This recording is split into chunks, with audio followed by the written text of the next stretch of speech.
मेरे नाम के सामने यथा सूचीबद्ध सभा पटल पर रखे गए पत्रों संबंध समिति 2022-23 के 149 में से 151वां प्रतिवेदन हिंदी तथा अंग्रेजी संस्करण प्रस्तुत करता हूं।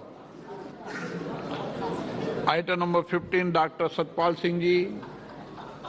Sir, with your kind permission, I rise to present the 10th report, Hindi and English versions of the Joint Committee on Offices of Profit, 17th Lok Sabha, regarding examination of election of one member of Rajya Sabha to the Central Advisory Board on Disability constituted under the Rights of Persons and with Disabilities Act 2016 as listed against my name at serial number 15 in today's revised list of business. Thank you, sir. Item number 16, Dr. Hina Gavit. I rise to present the 8th report, Hindi and English version of the Committee on Empowerment of Women 2022-23 on the subject working of National Commission for Women and State Commission for Women as listed against my name at serial number 16 in today's order paper. Item number 17, Sri PC Gaddi Godar. Sir, with your kind permission, I rise to present a copy each of the 60th, 61st, 62nd, 63rd, 64th and 65th reports, Hindi and English versions of the Standing Committee on Agriculture, Animal Husbandry and Food Processing as listed against my name at serial number 17 in today's list of business. Item number 18, Sri PC Gaddi Godar. Sir, with your kind permission, I rise to lay a copy each of the statements, Hindi and English versions, showing further action taken by the government on the 43rd, 44th, 46th, 47th, 48th and 49th reports of the Standing Committee on Agriculture, Animal Husbandry and Food Processing as listed against my name at the serial number 18 in today's list of business. Item number 19, Sri Pratap Rao Jadhav. Shri Nishikant Dubey. माननीय अध्यक्ष महोदय, आज के संशोधित कार्यसूची के क्रम संख्या 19 पर अपने नाम के सामने यथा सूचीबद्ध संचार और सूचना प्रौद्योगिकी संबंधी अस्थायी समिति के 49वें, 50वें और 91वें प्रतिवेदन का हिंदी और अंग्रेजी संस्करण प्रस्तुत करता हूं। Item number Shri Anna Saheb Shankar Jolle. 17. Sir, I raise to present a copy each of 14th and 15th report, Hindi and English version of the Standing Committee on Defence as listed against my name in today's list of business, sir. Thank you, sir. Item number 21, Sri Ramesh Vidudi ji. अध्यक्ष जी, मैं आज की कार्य सूची क्रम संख्या 21 में मेरे नाम के सामने सूचीबद्ध पेट्रोलियम प्राकृतिक गैस पर स्थायी समिति के अंतिम कार्रवाई वक्तव्य हिंदी और अंग्रेजी संस्करण की एक प्रति सभा पटल पर रखता हूं। Item number 22, Sri Arvind Dharampuri. I rise to lay on the table the 181st and 182nd reports, Hindi and English version of the Standing Committee on Commerce as listed against my name at serial number 22 in today's order paper. Item number 23, Sri Dal Singh Bisen. महोदय, मैं आज की कार्यसूची में क्रम संख्या 23 पर मेरे नाम के समक्ष यथा सूचीबद्ध परमाणु ऊर्जा, जैव प्रौद्योगिकी, वैज्ञानिक तथा औद्योगिक अनुसंधान, विज्ञान और प्रौद्योगिकी, अंतरिक्ष, पर्यावरण, वन और जलवायु परिवर्तन और पृथ्वी विज्ञान मंत्रालय विभागों से संबंधित अनुदान मांगों 2023-24 के संबंध में विभाग संबंधित विज्ञान और प्रौद्योगिकी, पर्यावरण, वन और जलवायु परिवर्तन संबंधी संसदीय स्थायी समिति के 373वें से 389वें प्रतिवेदन में अंतर्गत सिफारिशों समुक्तियों पर सरकार द्वारा की गई कार्रवाई संबंधी क्रमशः 380वें, 381वें, 382वें, 383वें, 384वें, 50वें, 86वें प्रतिवेदनों हिंदी और अंग्रेजी संस्करण को सभा पटल पर रखता हूं। धन्यवाद। Item number 22 for Sri Bharat Margani ji. Honorable Speaker, with your permission, I rise to lay on the table a copy each of the 352nd, 353rd and 354th reports of the Standing Committee on Transport, Tourism and Culture listed against my name at serial number 24 in today's order paper. जिन माननीय सदस्यों को आज नियम 37 के अधीन मामलों को उठाने की अनुमति प्रदान की गई है, वे अपने मामलों को अनुमोदित पाठ सहित व्यक्तिगत रूप से सदन के पटल पर रख सकते हैं। Item number 26। सरकार की तरफ से विभिन्न मंत्री बोल रहे हैं, हम स्वागत करते हैं, मंत्री बोले। मणिपुर से भी एक श्रीमती केंद्रीय मंत्री है, उनको भी श्रीमती निर्मला सीतारमण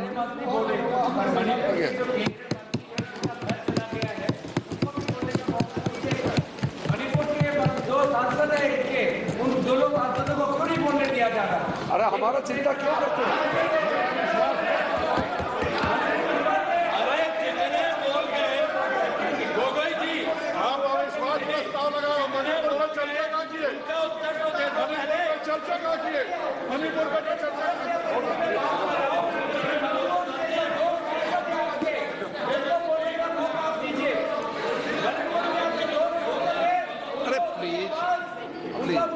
प्लीज प्लीज। धन्यवाद स्पीकर महोदय। क्यों माननीय Thank you very much, Speaker Saab.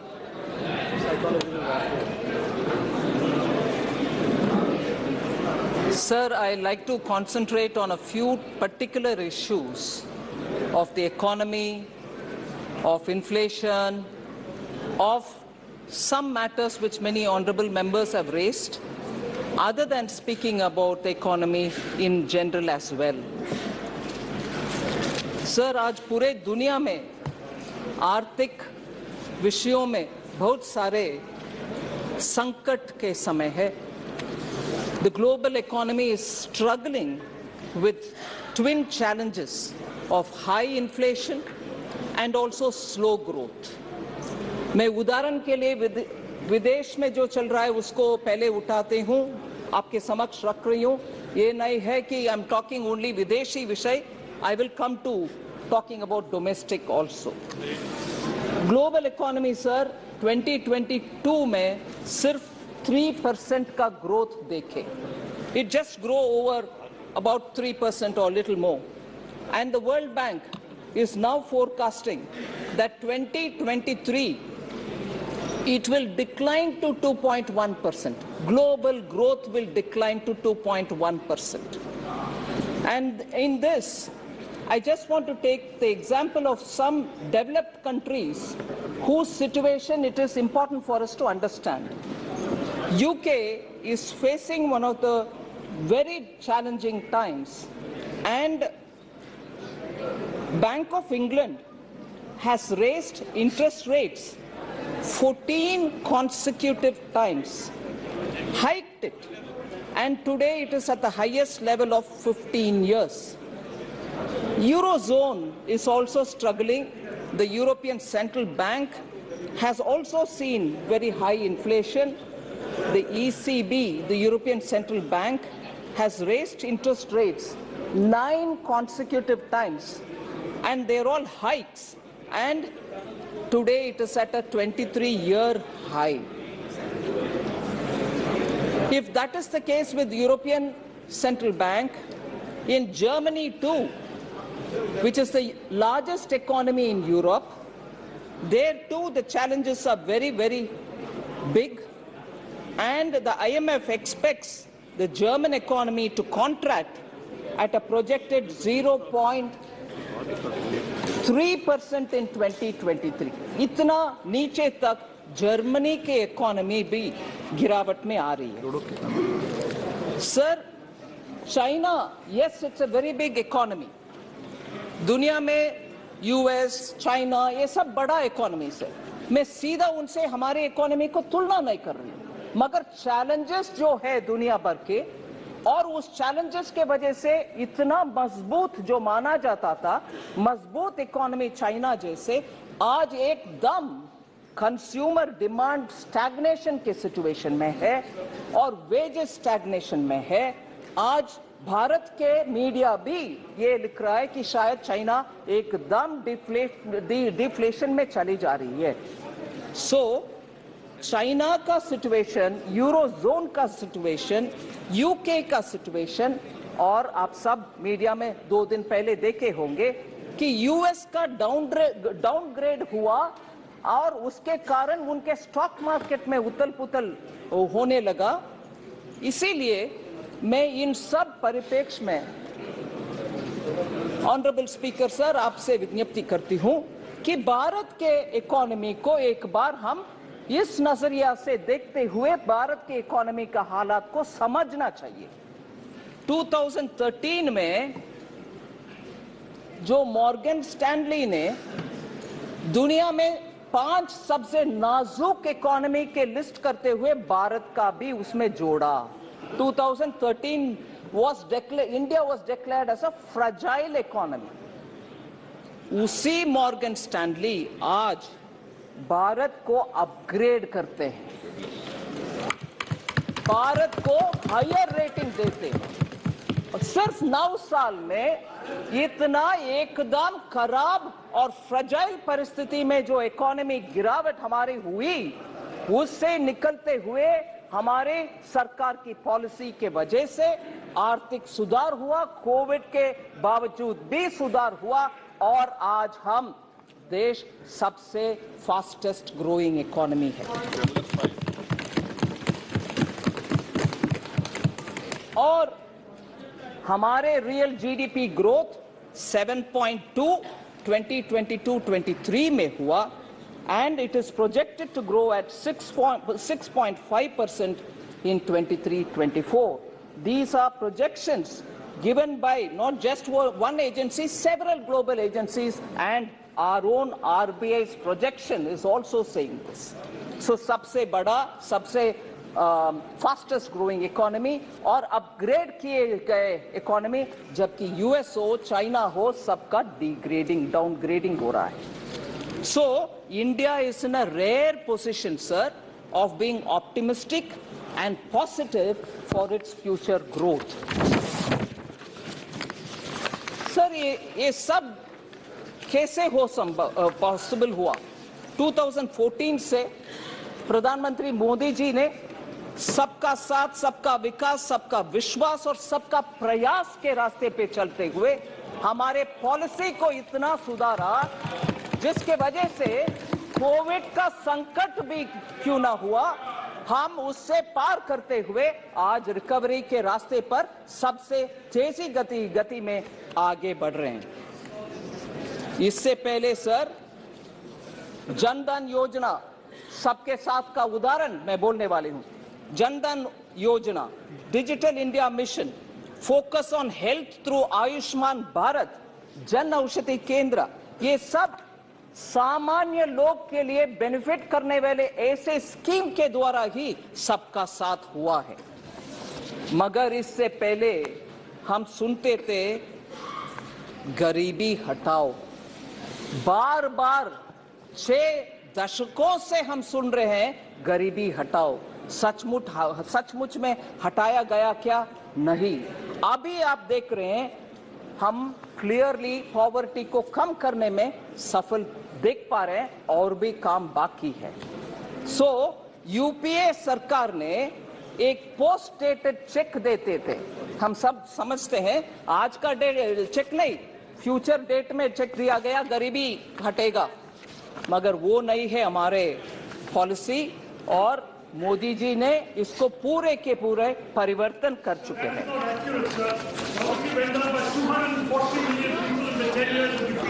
मैं जवाब देती हूँ सर, उसका भी देती हूँ जवाब। सर, ये बदलाव कैसे हुआ? भाई बैठो यार। सर, ये परिवर्तन कैसे हुआ? There is a transformation in our governance. वो ट्रांसफॉर्मेशन से वो ट्रांसफॉर्मेशन मैं सिंपली समरी करना चाहती हूं, मगर डिटेल भी बोलूंगी। वर्ड्स लाइक बनेगा, मिलेगा, ये सब हो गया अभी। अब वो नहीं है। जनता आजकल क्या उपयोग कर रहे हैं? बन गए, मिल गए और आ गए, यही हो रही है शब्दावली। मैं उदाहरण के लिए बोल रही हूं, यूपीए के समय बिजली आएगी करते थे लोग, अभी बिजली आ गई। गैस कनेक्शन मिलेगा, आज गैस कनेक्शन मिल गया। वाटर कनेक्शन मिलेगा करते थे यूपीए में, अभी मिल गया। पीएम आवास का घर बनेगा, अभी पीएम आवास का घर बन गया। टॉयलेट्स बनेगा करते थे, अभी टॉयलेट्स बन गए। गांव में सड़क बनेगा बोलते थे, अभी गांव में सड़क।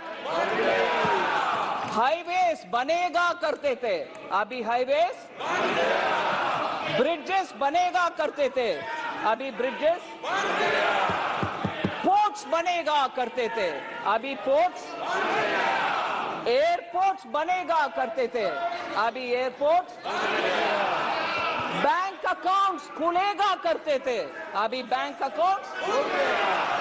किसान और एमएसएमई को ईसी लोन मिलेगा करते थे, अभी किसान और एमएसएमई को ईसी बैंक लोन मिल गए।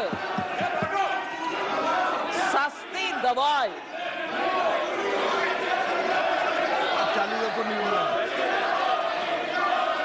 सस्ती दवाई,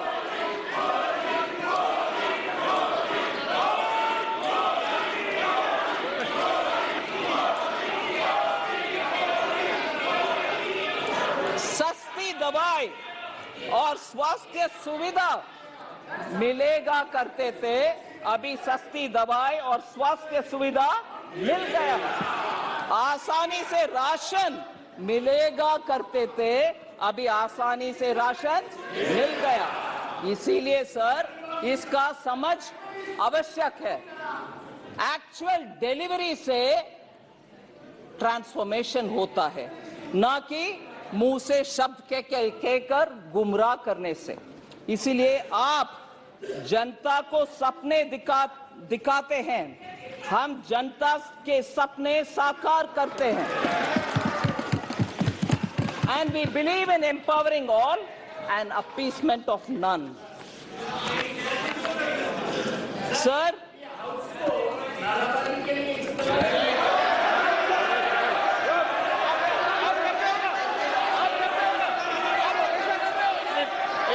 वित्त मंत्री जी एक मिनट, एक मिनट विराजे, आप भी विराजे, आप भी विराजे, आप भी बैठे। मैं एक मिनट दादा, एक मिनट। मैं सभी मान्य सदस्यों से आग्रह करता हूं, न इधर न उधर कोई भी जब कोई वक्ता बोल रहा हो तो नारेबाजी न करे। ये व्यवस्था दे दी है, न इधर से न उधर से कोई नारेबाजी नहीं करे। सदन में वक्ता जब बोल रहा है तो वक्ता बोले, नारेबाजी न इधर से हो न उधर से हो। माननीय वित्त मंत्री जी, अरे दिन जो नारे लगा नहीं प्लीज वित्त मंत्री जी,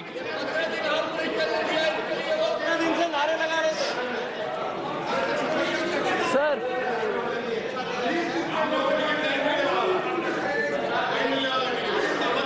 आप माननीय सदस्य बैठे बैठे कोई टिप्पणी मत कीजिए। नो मंत्री जी, टिप्पणी मत कीजिए बैठे बैठे। सर, माननीय स्पीकर सर, माननीय स्पीकर सर, 9 साल में इतने स्पष्ट ट्रांसफॉर्मेशन दिखाई दे रहे हैं, उसका आंकड़ा मैं आपके सामने रखना चाहती हूं। कैपिटल एक्सपेंडिचर सर 2014 में was only 3.92 lakh crores. Capital expenditure public का इंफ्रास्ट्रक्चर बढ़ाने के लिए खर्च उपयोग में आता है। 3.92 lakh crores has become today 10.9 lakh crores. Sir, agriculture के ऊपर बहुत सारे मेंबर्स बात किए। एग्रीकल्चर का बजट 2014 में 21,933 करोड़ था। आज वो बढ़कर के 1,25,000 करोड़ हुआ है, 5-fold इंक्रीज। सर, इस देश में फॉरेक्स रिजर्व्स 313 बिलियन था मई 2014 में, वो एक्चुअली आज 600 बिलियन है जून 2023 तक। सर, माननीय रक्षा मंत्री बैठे हैं इधर। डिफेंस एक्सपोर्ट्स 1941 करोड़ था 2014 में, आज वो बढ़कर के 16,000 करोड़ हुआ।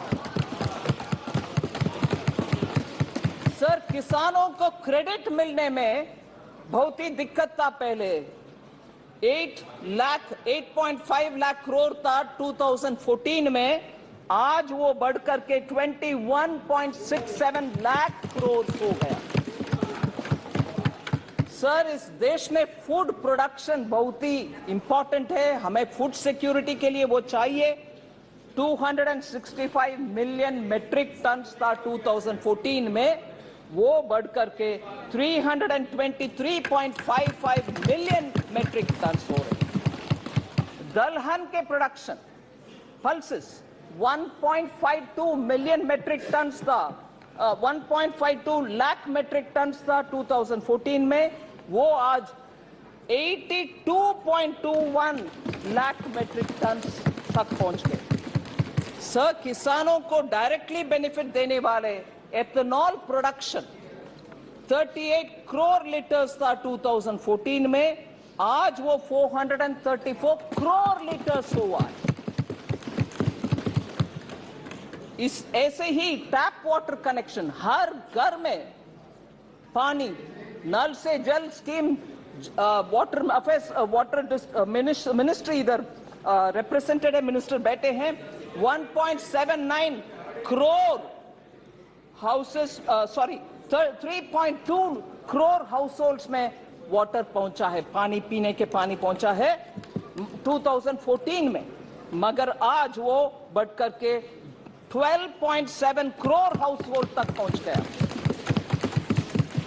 2014 में सर, गांवों में घर आवास बनाने के कार्यक्रम, रूरल हाउसेस 1.79 करोड़ था 2006 से 14 तक बनाए हुए, मगर आज वो 2.9 करोड़ तक पहुंचे, 55% इंक्रीज। सर, यूनिवर्सिटीज इस देश में 723 थे 2014 में, आज वो बढ़कर के 1113 यूनिवर्सिटीज है इस देश में। 390 नया जोड़े गए हैं, इसीलिए आप एवरेज सोच लीजिए, अप्रॉक्सीमेटली 44 नया यूनिवर्सिटी हर साल में हम बना रहे हैं। एयरपोर्ट सर 74 थे 2014 में, आज 148 है। हाईवेज 91,287 किलोमीटर तक 2014 में था, आज वो 1,45,155 किलोमीटर है। वाटरवेज 2014 में एक भी नहीं था, आज 111 बन गए।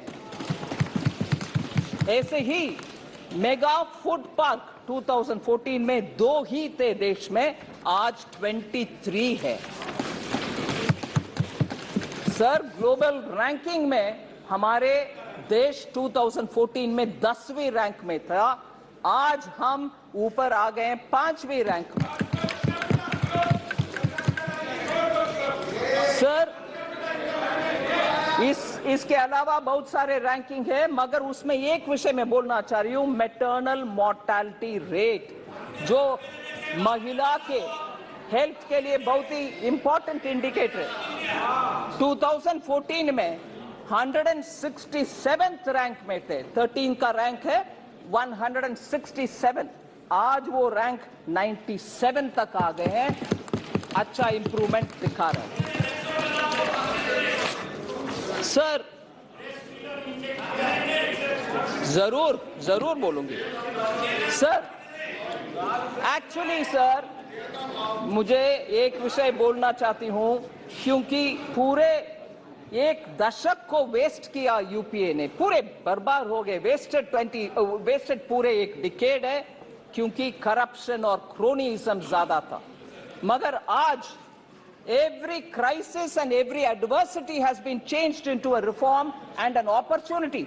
उसके वजह से आज हम हाई ग्रोथ, लो इन्फ्लेशन में रह रहे हैं, whereas यूपीए के समय लो ग्रोथ और हाई इन्फ्लेशन था कैरेक्टर। जनता ने नो कॉन्फिडेंस यूपीए के खिलाफ 2014 में और 2019 में उठाए और उनको हराए। वही हालत होगा सर 2024 में भी। सर कल जब माननीय गृह मंत्री जी बात कर रहे थे, ये यूपीए के नाम क्यों बदलने का आवश्यकता हुई उसका बहुत विस्तार से बोले। मैं उसका एक जिक्र करना चाहती हूं सर। वो INDIA सिर्फ उनका नाम का सैंक्टिटी के लिए ढूंढ रहे हैं, क्योंकि यूपीए मतलब जनता को याद आ रहा, वो करप्शन, वो भतीजावाद, बाय क्रोनिज्म, डायनास्टी, फैमिली, वो सब आ रहा कि ले आओ INDIA, जिसका पूरे नाम बहुत सारे लोग बोल नहीं पा रहे उन्हीं के यहाँ। मगर मैं ये बात सामने रखना चाह रही हूं कि कितना इनका कॉन्ट्रडिक्शन है। ये गजब टाइप की यूनिटी है सर, जिसमें ये समझना मुश्किल हो रही है कि ये अलायंस पार्टनर्स आपस में लड़ रहे हैं कि साथ में लड़ रहे हैं, ये समझ में नहीं आ रहा। क्योंकि पंजाब में कांग्रेस एंड आप आपस में लड़ रहे हैं, दिल्ली में आप और कांग्रेस अगेन आपस में लड़ रहे हैं, बंगाल में TMC, Congress and the left आपस में लड़ रहे हैं, केरल में लेफ्ट और कांग्रेस आपस में लड़ रहे हैं, त्रिपुरा में लेफ्ट और कांग्रेस आपस में लड़ रहे हैं, राजस्थान और हिमाचल में आप और कांग्रेस दोबारा आपस में लड़ रहे हैं, जम्मू कश्मीर में नेशनल कॉन्फ्रेंस और PDP आपस में लड़ रहे हैं, गुजरात में आप और कांग्रेस आपस में लड़ रहे हैं। इससे ये गजब की अलायंस है सर। इसका उदाहरण इसमें सर एक्चुअली कर्नाटका के हेल्थ मिनिस्टर आए थे।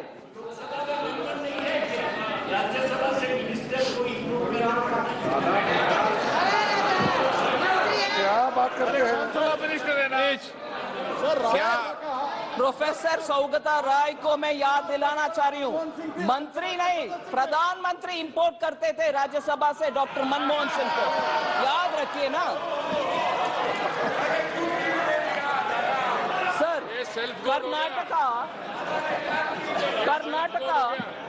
कर्नाटका का हेल्थ मिनिस्टर आए थे दिल्ली में मोहल्ला क्लिनिक देने के लिए, और वो जाकर के बोले ये इसमें कुछ स्पेशल नहीं है, कुछ अच्छा भी नहीं है, हम डिसअपॉइंटेड है। ये लड़ने का उदाहरण एक है सर। सर जनधन योजना लॉन्च करने के बाद सर अगस्त 2014 में, फिर डिजिटल इंडिया लॉन्च करने के बाद 2015 में, Bharat has become a passive, no longer remains a passive adopter of technology, but it is an active provider of technology पूरे दुनिया का। एक प्रथा, एक मान्यता थी कि पहले पश्चिमी देशों में कुछ नया टेक्नोलॉजी आएगा, फिर बाद में इंडिया में। ये सोच बदल गई है अभी, क्योंकि आप देख रहे हैं sir globally unified payment interface के ऊपर कितना वाहवाही तारीफ हो रही है। एंड आज हम UPI को फ्रांस को एक्सटेंड कर रहे हैं, सिंगापुर को दे रहे हैं, ऑस्ट्रेलिया के साथ उसको उपयोग कर रहे हैं, कनाडा को उपयोग कर रहे हैं, हांगकांग, ओमान, कतार, USA, सऊदी अरेबिया, UAE और यूनाइटेड किंगडम भी उसमें रुचि लेकर के उनमें से कौन सा ऐसा एक स्टैक से एक निकाल सकते हैं जो उनको उपयोग में आएगा। ऐसे हमारे UPI पूरे दुनिया में जारी है, उसका एक्सेप्टेंस पूरे दुनिया में है। डिजिटली हम एडवांस्ड है, डिजिटल पब्लिक गुड्स के विषय में G20 में भी बहुत तारीफ हो रही है, और IMF उनके स्टेटमेंट में ये मान रहे हैं कि डिजिटली हम बहुत सारे काम करने के बाद एक्चुअली आज लोगों को दुनिया के लिए हम स्टैंडर्ड सेट कर रहे हैं। 26 अप्रैल 2023 IMF के वर्किंग पेपर में मैं कोट कर रही हूं, India has developed a world class digital public infrastructure to support its sustainable development goals, with its journey having lessons for other nations embarking on their own digital transformation, unquote. ये IMF Bharat के achievement digital public infrastructure के achievement के ऊपर IMF बोल रहा है। Sir इसीलिए मैं बोल रही हूँ, हमारी policy to support startups has helped in building this digital infrastructure, and that can be seen. The recognized startups in India have increased 19 times between 2016-17 to today. And from importing technology, India is now exporting technology to countries which so need it. आज हमारे देश में record numbers of patents, designs and trademarks register हो रही है। Unicorns आपको मालूम है 106 हो गया है, जब 2014 में सिर्फ 4 यूनिकॉर्न्स थे इस देश में। सर इसके साथ बैंकिंग सेक्टर का हमारे सफलता वाली स्टोरी आपके सामने रखना चाहती हूँ। Sir we have been driving, we have realized that the banking sector needs to be healthy, and therefore we took a lot of measures. And much before the opposition says, oh no, you have not done anything, I want to quote former governor of RBI, Shri Dr. Raghuram Rajan. He said very clearly, evergreening of bad loans disbursed during 2008 and 14 kept the NPA hidden from the public and regulators. Evergreening करने के वजह से वो NPA कहीं नीचे दिखाई नहीं दिया, कहीं अंडर द कार्पेट रह गए। मगर हमारी सरकार आने के बाद उसको निकाल करके उसका सुधारने के लिए 4R अप्रोच लिए। उसके वजह से हम आज हमारी बैंकिंग का परफॉर्मेंस देख रहे हैं, और क्लीन अप, पॉलिटिकल इंटरफियरेंस नहीं हो रही है, प्रोफेशनल इंटीग्रिटी के साथ बैंक्स काम कर रहे हैं। इसीलिए बैंक्स में फैलाया हुआ आपके रायता हम साफ कर रहे हैं।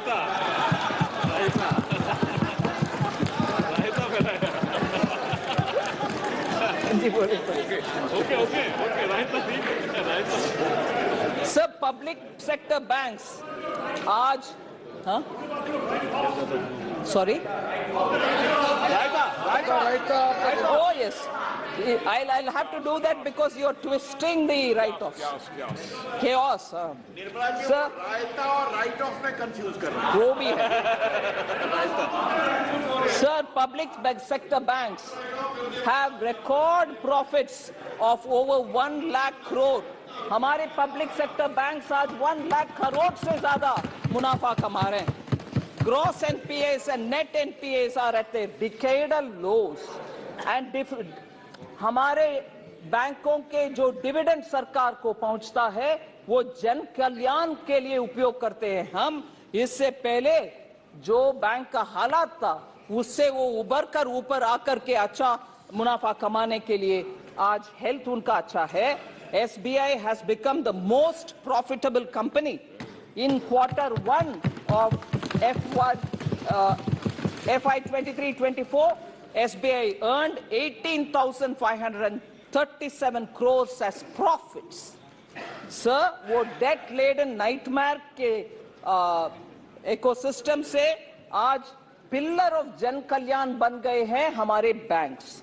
वो twin balance sheet problem हो गया है, और आज ट्विन बैलेंस शीट का एडवांटेज है हमारे लिए। कंपनियों भी और बैंकों भी आज प्रोफेशनली मैनेज हो रही है। सर हमारी डीबीटी का स्टोरी एक उदाहरण बनती है दुनिया भर के देशों के लिए। उसमें मैं कहना चाहती हूं 2013-14 when DBT was operationalized, UPA के समय में डीबीटी ऑपरेशनलाइज हुआ, मैं उसको रिकॉग्नाइज कर रही हूं। मगर ऑपरेशनलाइज होने के बाद सिर्फ 7,367 crores were transferred in 13-14. I want to say now that from that amount, DBT transfers have increased 5 times by 2014-15 itself. Now, in the last financial year, which is ending March 23, 7.16 lakh crores have been transferred through DBT, and वो DBTs 693 crore transaction के द्वारा हुआ है। कहां है 7,367 करोड़ और कहां है 7.16 लाख करोड़? इतना फर्क है क्योंकि अब ज्यादा से ज्यादा प्रोग्राम्स में अभी डीबीटी उपयोग कर रहे हैं। इन 9 years of this government, more than 30 lakh crores have been transferred. So Congress says the entire credit for DPT should go to them. But never. The truth is, the opposition-led Congress never wanted it to be implemented. They just did a lip service because the well-oiled machinery of the Congress family and the dynasty was benefiting by leakages, and this has been established by very many CAG reports. So plugging leakages, I want to highlight the fact, by plugging leakages, government welfare programs have allowed the government to go and to save 2.7 lakh crores. हम बचत किए हैं 2.7 lakh crores. ये गलत तत्वों के वजह से, मिडलमैन, दलाली और नेफेरियस एलिमेंट्स के वजह से पब्लिक मनी को लीक करवाने के लिए जो काम होता था वो अभी बंद हो गया है। Sir, just take the example of 2 scams, 2G scam and coal scam. 3.56 lakh crore का गवर्नमेंट का नुकसान हुआ।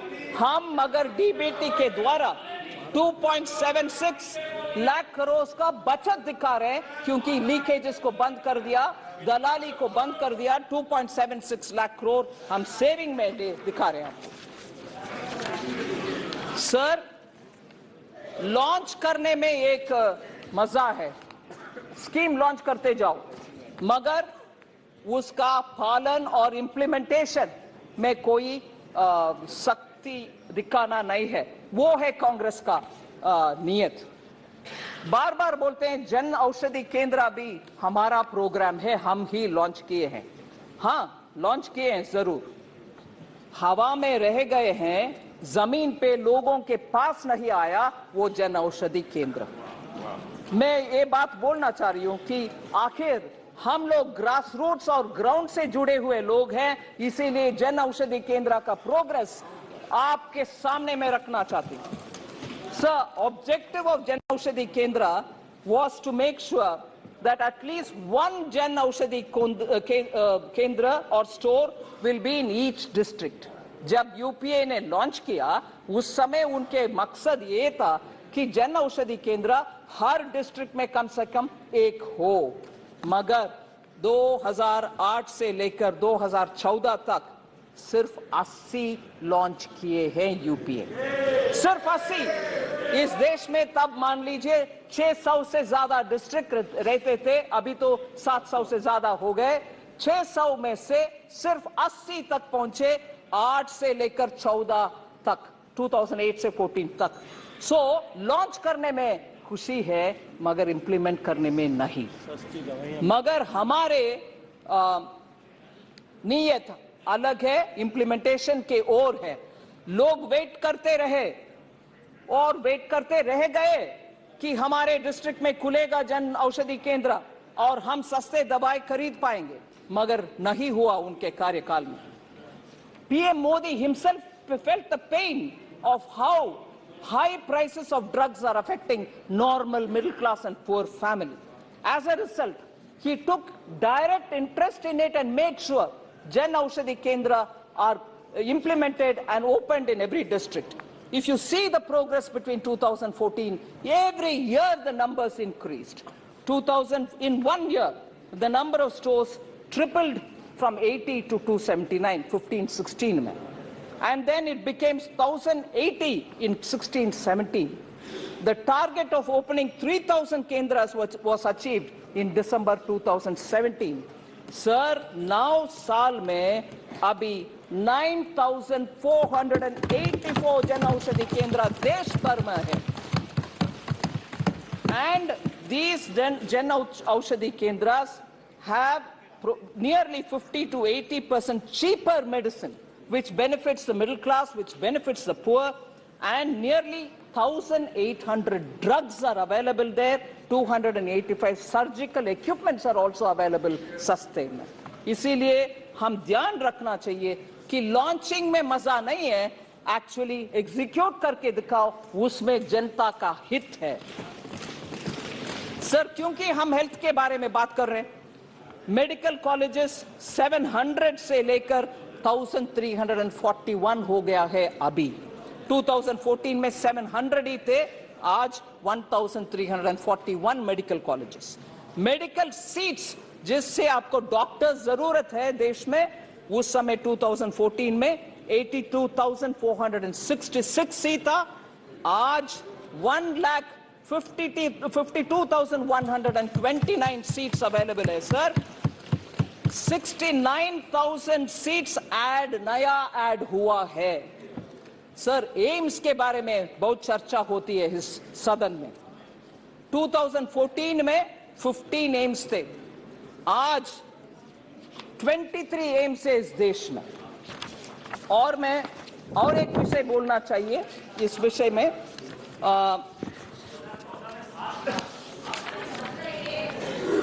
सॉरी, यस सर, मैं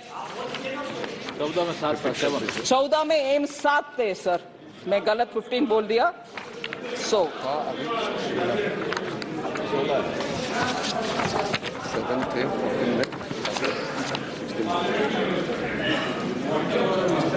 सर, एम्स के बारे में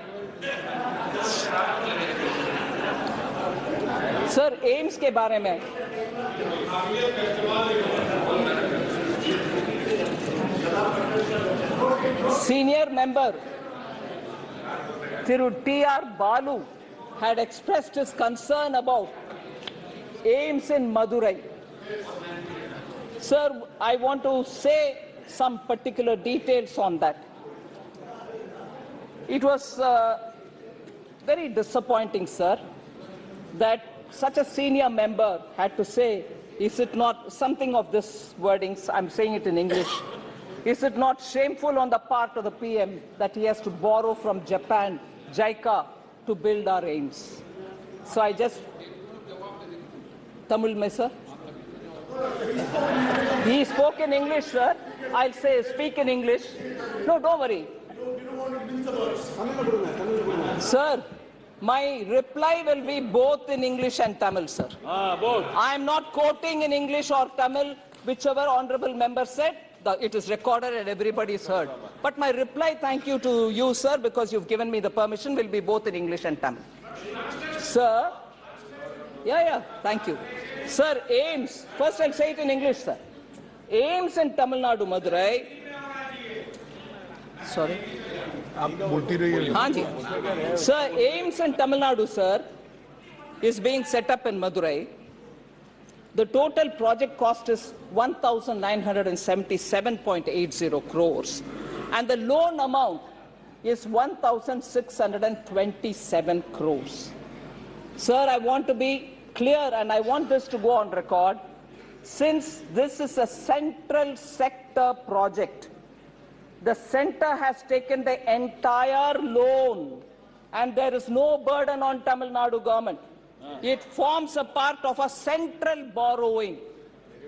GOI, Government of India, has similarly funded through JICA loans high-speed train of Mumbai-Ahmedabad bullet train project, which also comes under central sector.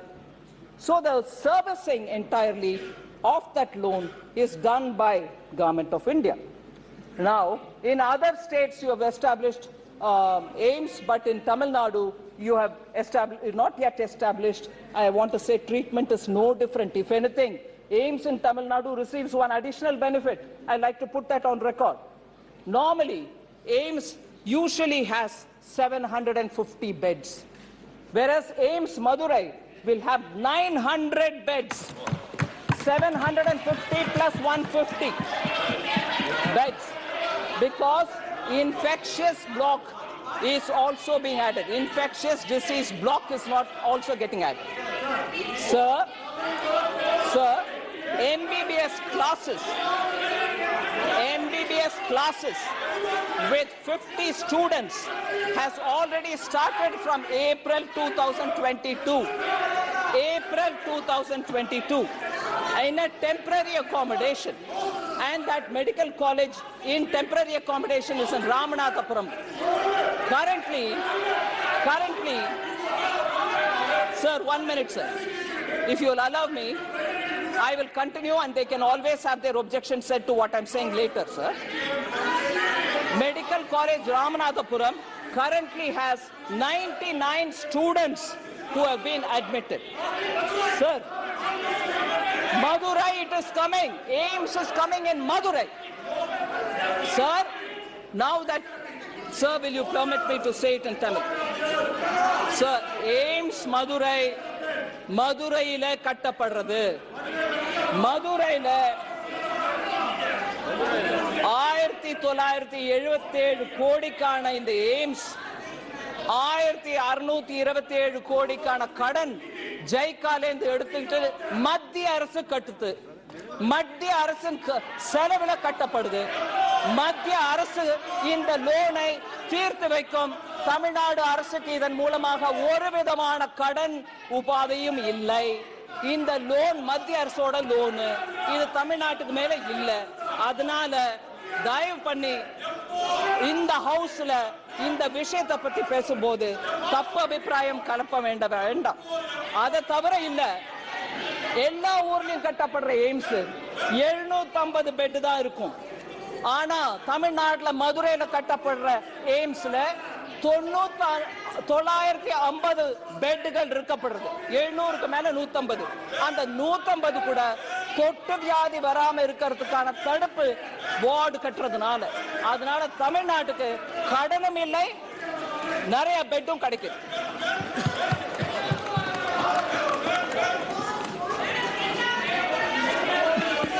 So health விஷயத்துல I've said that this is very clearly established. There is no need for Tamil Nadu to worry whether we are borrowing or whether we are building out of our own funds. It's part of our fiscal management, and JICA is one of the external commercial borrowing, and therefore it doesn't undermine the importance of AIMS that is getting built in Madurai. Sir, sir, இப்ப வரைக்கும் கடன்ல வாங்குற வெக்கமா இல்லையான்னு கேட்டாங்க. இப்போ கட்டுறோம் சொன்ன பிறகு எப்போ போய் சொல்ல வேண்டாம் சார் இந்த அவையில. சார், கோவிட் சமயத்துல டைரக்ட் டிரான்ஸ்பர் பெண்களுக்கு செய்யும் kharif Kalyan Yojana provided 80 crore poor people, vulnerable citizens food. Sir, in this, Professor Saugata Rao asked about poverty, and one of our honorable members stood up to say about poverty. I want to read the IMF working paper, April 22, which says, subsequently, मंत्री जी एक minute please, एक minute. सदन ने ये तय किया था कि नारेबाजी नहीं होगी, तय किया था ना। और मेरा मानना, बीजेपी वाले और कोई भी दल वाले नारेबाजी करेंगे तो मेरी जिम्मेदारी है। मैंने कह दिया उसके बाद कोई नारेबाजी करेगी तो व्यवस्था मेरी है। आप फिर क्यों नारेबाजी कर रहे हैं? जब व्यवस्था दे दो, व्यवस्था से सदन चले। माननीय वित्त मंत्री जी,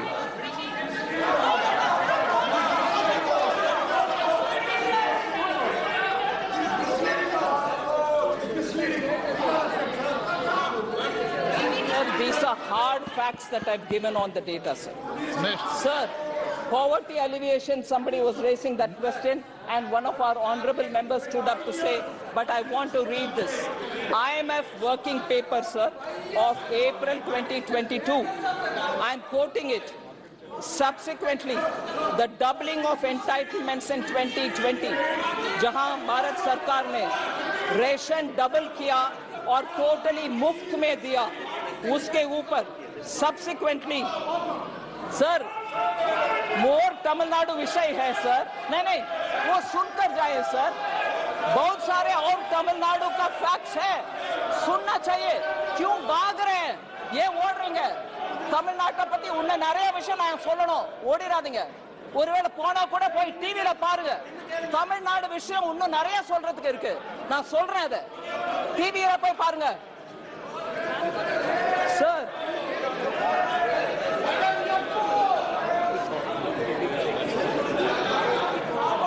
Sir, more matter on the aims of Madurai, sir. Budget was increased from 1,200 to 1,900 crores. Land acquisition late किया तमिलनाडु में, इसलिए तो वो लेट हो गए, भाग गए। सुनने में डर हो रही है उनको सच्चाई। Land acquisition late பண்ணதுனால 1200 கோடியில இருந்து 1900 கோடி வரைக்கும் போன அந்த பட்ஜெட் இன்னும் நடக்காம இருக்குன்னா அதுக்கு படி அந்த ஸ்டேட் கவர்மெண்ட் எடுத்துக்கலாமே தவிர மத்திய அரசு மேல இல்ல। அதே சமயம் கோவிட் சமயம்ல விசிட் பண்ண முடியாம போச்சு। Because of COVID, the site inspections could not happen, and as a result, they could not speed up the work. I can understand the difficulty of the state government, but no, I don't want to hear. Unfortunately, there's more to say, more facts to say on Tamil Nadu, and I'm sure honorable members will see it on the television. But I will say it nevertheless.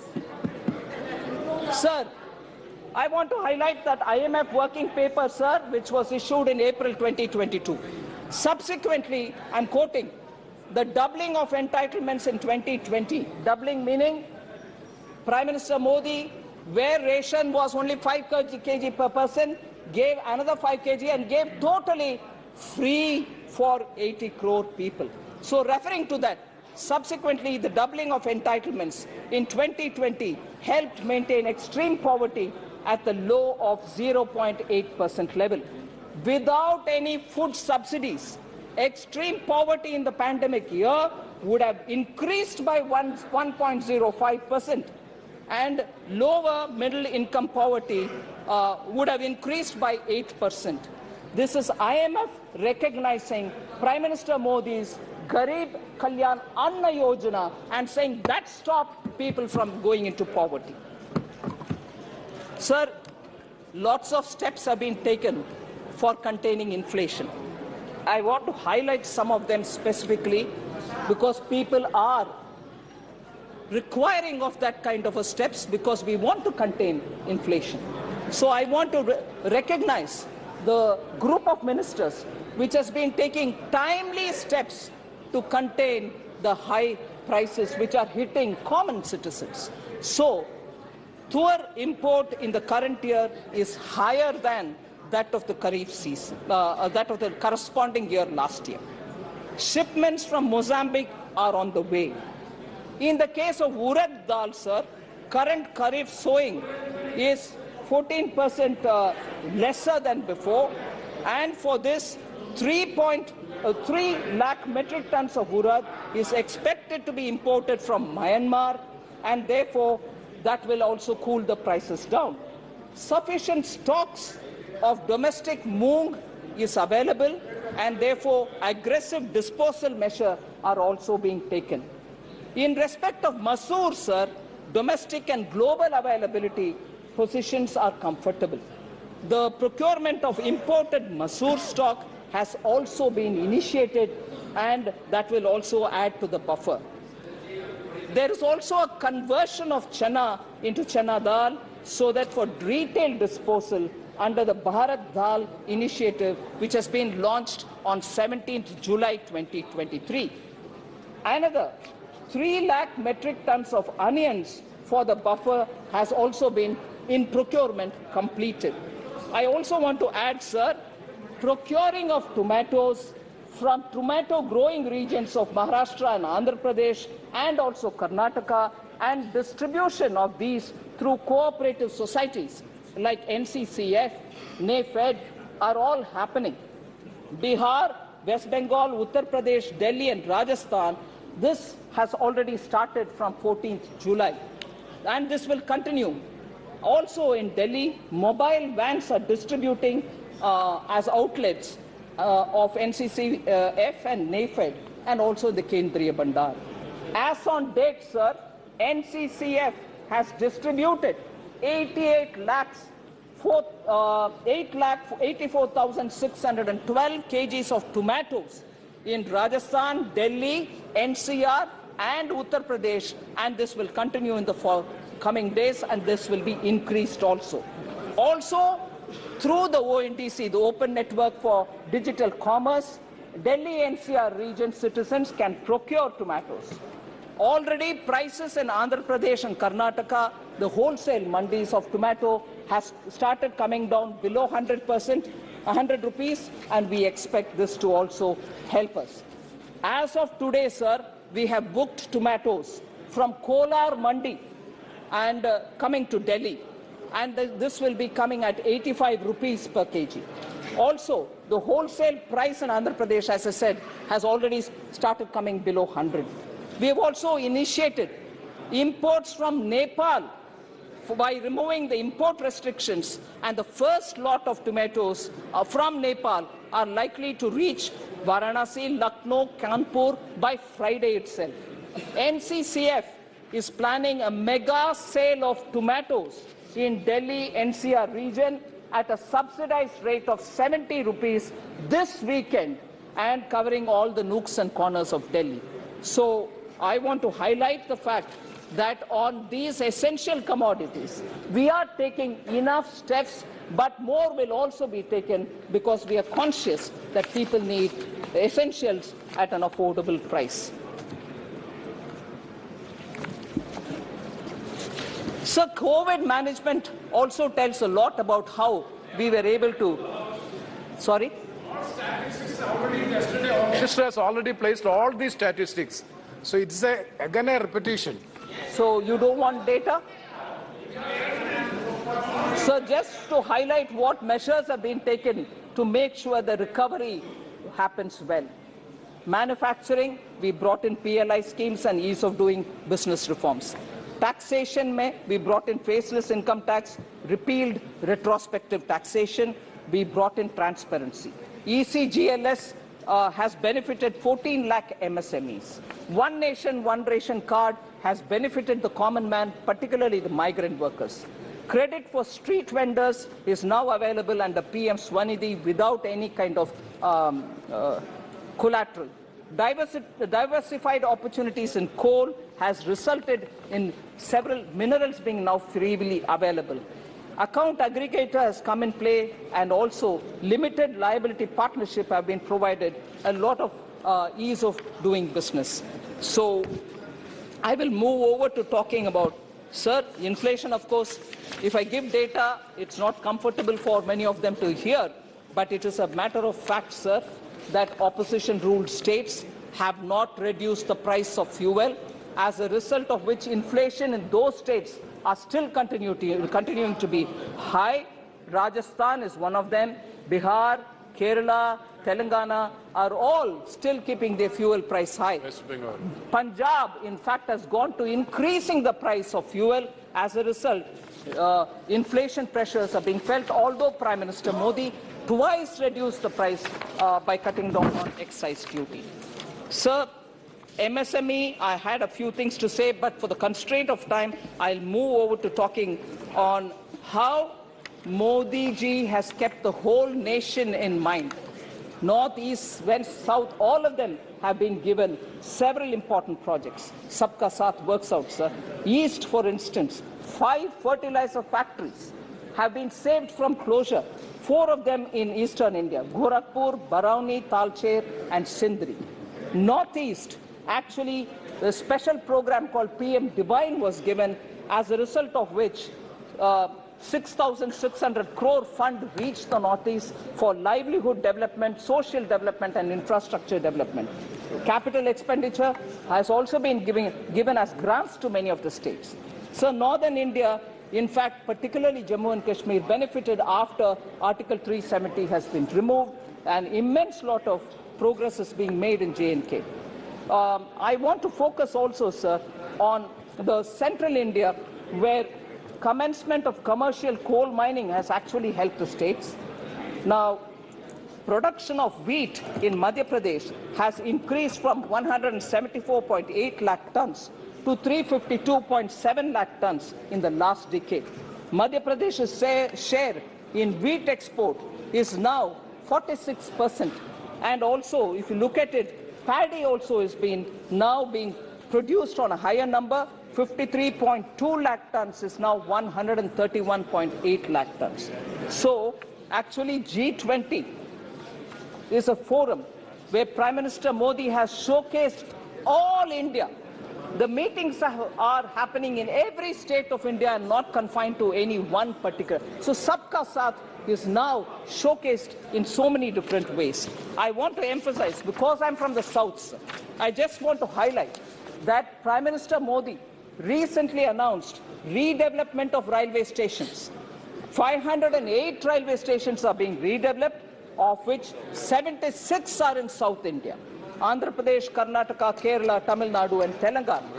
And 2,286 crores are being used for the redevelopment of 76. And again, sir, 6 Vande Bharat Expresses are running in all the southern states, 5 of them. So 6 Vande Bharat in 5 states are being now deployed. Mega integrated textile region and apparel parks Mitra are being set up all over the country. 3 out of the 7 which are being set up all over the country are being set up in South India.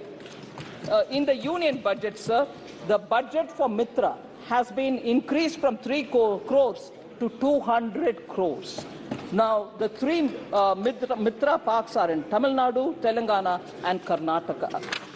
So, Jal Jeevan Mission, I've already explained, I wouldn't go into the details. Each one of the states has received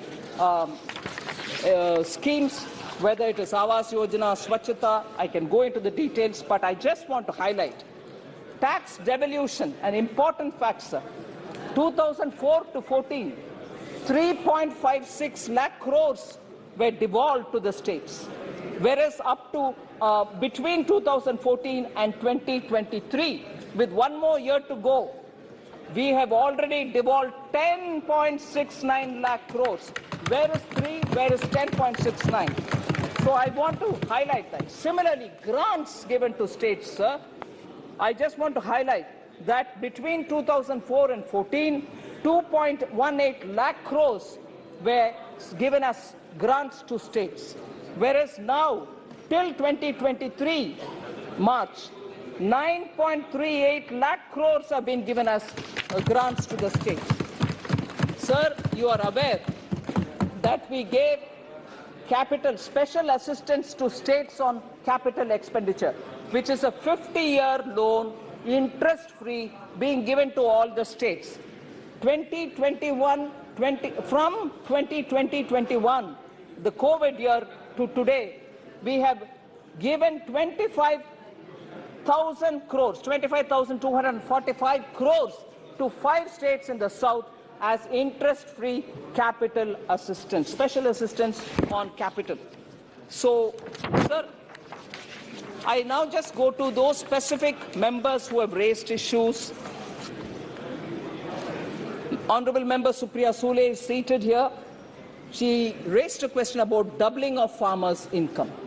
I want to highlight, sir, many steps have been taken to reduce input cost of the farmers, which leaves more money in the hands of the farmers themselves and therefore increasing their net income. I'll just specifically flag up those specific benefits which will result to the farmer. Domestic urea prices did not increase in spite of the international prices going 10 times higher.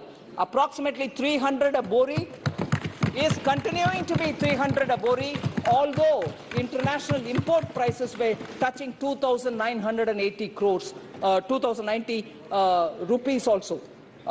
So where is 2,900 and where we have retained the 300 per bori without any change? The central government, because Prime Minister Modi was clear, you will not burden the farmers, so we have not increased the price. Nano urea is now being produced in India itself, developed in India itself, which will reduce the need for the total quantity of urea by farmers, because this is far more efficient. Fasal Bima Yojana, sir, 1.33 lakh crores have been settled as claims for the farmers. So that has also come of help. Minimum support price, yesterday Honorable Home Minister explained about it, so I won't go into the details. E-NAM has also now played vital difference in the one nation, one market. Many of the farmers are now finding better prices through E-NAM. PM Kisan, sir, was launched. It provides 6,000 rupees a year, supports 8.5 crore farmers, and more than 2.5 lakh crores have been devolved or transferred since its launch in 2019. Sir, Swamitwa scheme, record of rights, 1.36 crore records of rights have been given in 3.56 villages have been notified. Sir, with all this, I'm sure the farmers' income and the money in their hands will increase. Sir,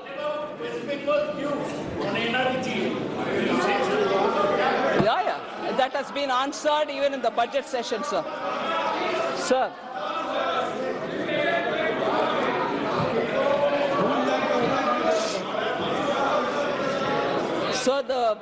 there was one question raised again by Honorable Member from Tamil Nadu, not here unfortunately, but I will take the opportunity to answer it. You have installed the Sengol in the new parliament with great fanfare. Sengol. But do you really know the history of Tamil Nadu? Have you heard of the Pandyan Sengol? And also, do you know the story of Kannagi? Please read Silapadigaram. Don't impose Hindi. All this was said, sir.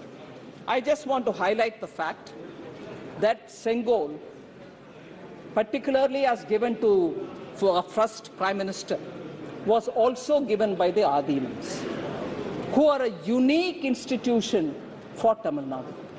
Now, the same party has no objection when that sacred Sengol has been treated as a walking stick for Prime Minister Nehru. It was kept in a private house and it was used as a chadi, not Sengol. Private house is a public museum, man. You know that. No, it can be, but it was also titled Kai Tadi, walking stick. You should be fair, Shashi Tharoor. It was lost in history. It is. I was going to talk about it. I will talk about it. I'm glad you raised it. It was forgotten in history. It was forgotten and kept in some kind of a museum which says it's a walking stick. That doesn't hurt the Tamil pride, sir. Is that not an insult to the Tamils? So, when Honorable Prime Minister restored it to its rightful place in Lok Sabha, it becomes an issue. That's an insult to the Tamils. Would you not want to raise about it? Sir, it was ignored for decades. Now, Tamil Nadu, Kashi Tamil Sangamam actually showed how Tamil Nadu and Kashi have very, very deep connections. Tamil New Year's Day was celebrated by Honorable Prime Minister. I don't know if Dr. Murugan is here. He went to his house and celebrated Tamil New Year's Day. And the first time you've heard Tamil being quoted in UN, and in his Man Ki Baat, so many times he is referred to Tamil.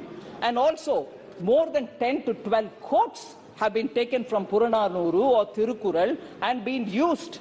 Whereas, sir, because Shashi Tharoor is so keen on putting history right on records, I want to say, he's a Malayali, but I'm glad he's also concerned about Tamil Nadu. But I would want him to please recognize the fact that it was during the UPA government, when DMK was a partner in that government, that Jallikattu, which is a very typical Tamil culture, reflective of Tamil culture, was called a Kattumirandi, barbaric game, and was banned by that very same UPA, in which the same party, DMK, was a member. Is it barbaric, sir? It took Prime Minister Narendra Modi to come back and permit in 2016 to have Jallikattu played in Tamil Nadu.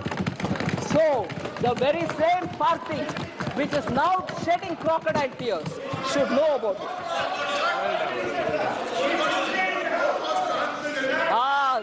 Sir, They first banned it through the Animal Welfare Board Act, and then it went to the court.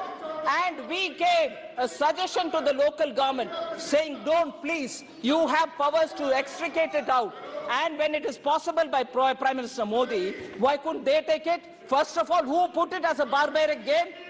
Oh, Kodikundil Suresh, don't try to score a point. Who put it as a barbaric game? You. So, sir. Sir, Honorable Member Kanimuri also said, stop imposing Hindi on us. Please read Silapadikaram. That will give you very many lessons to you all. I want to say, sir,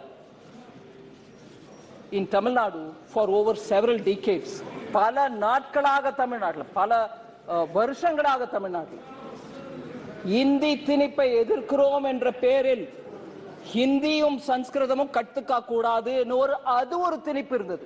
நாங்க யாரும் ஹிந்தியோ சம்ஸ்கிருதமோ கத்துக்க முடியாத அளவுக்கு திணிப்பு இருந்தது.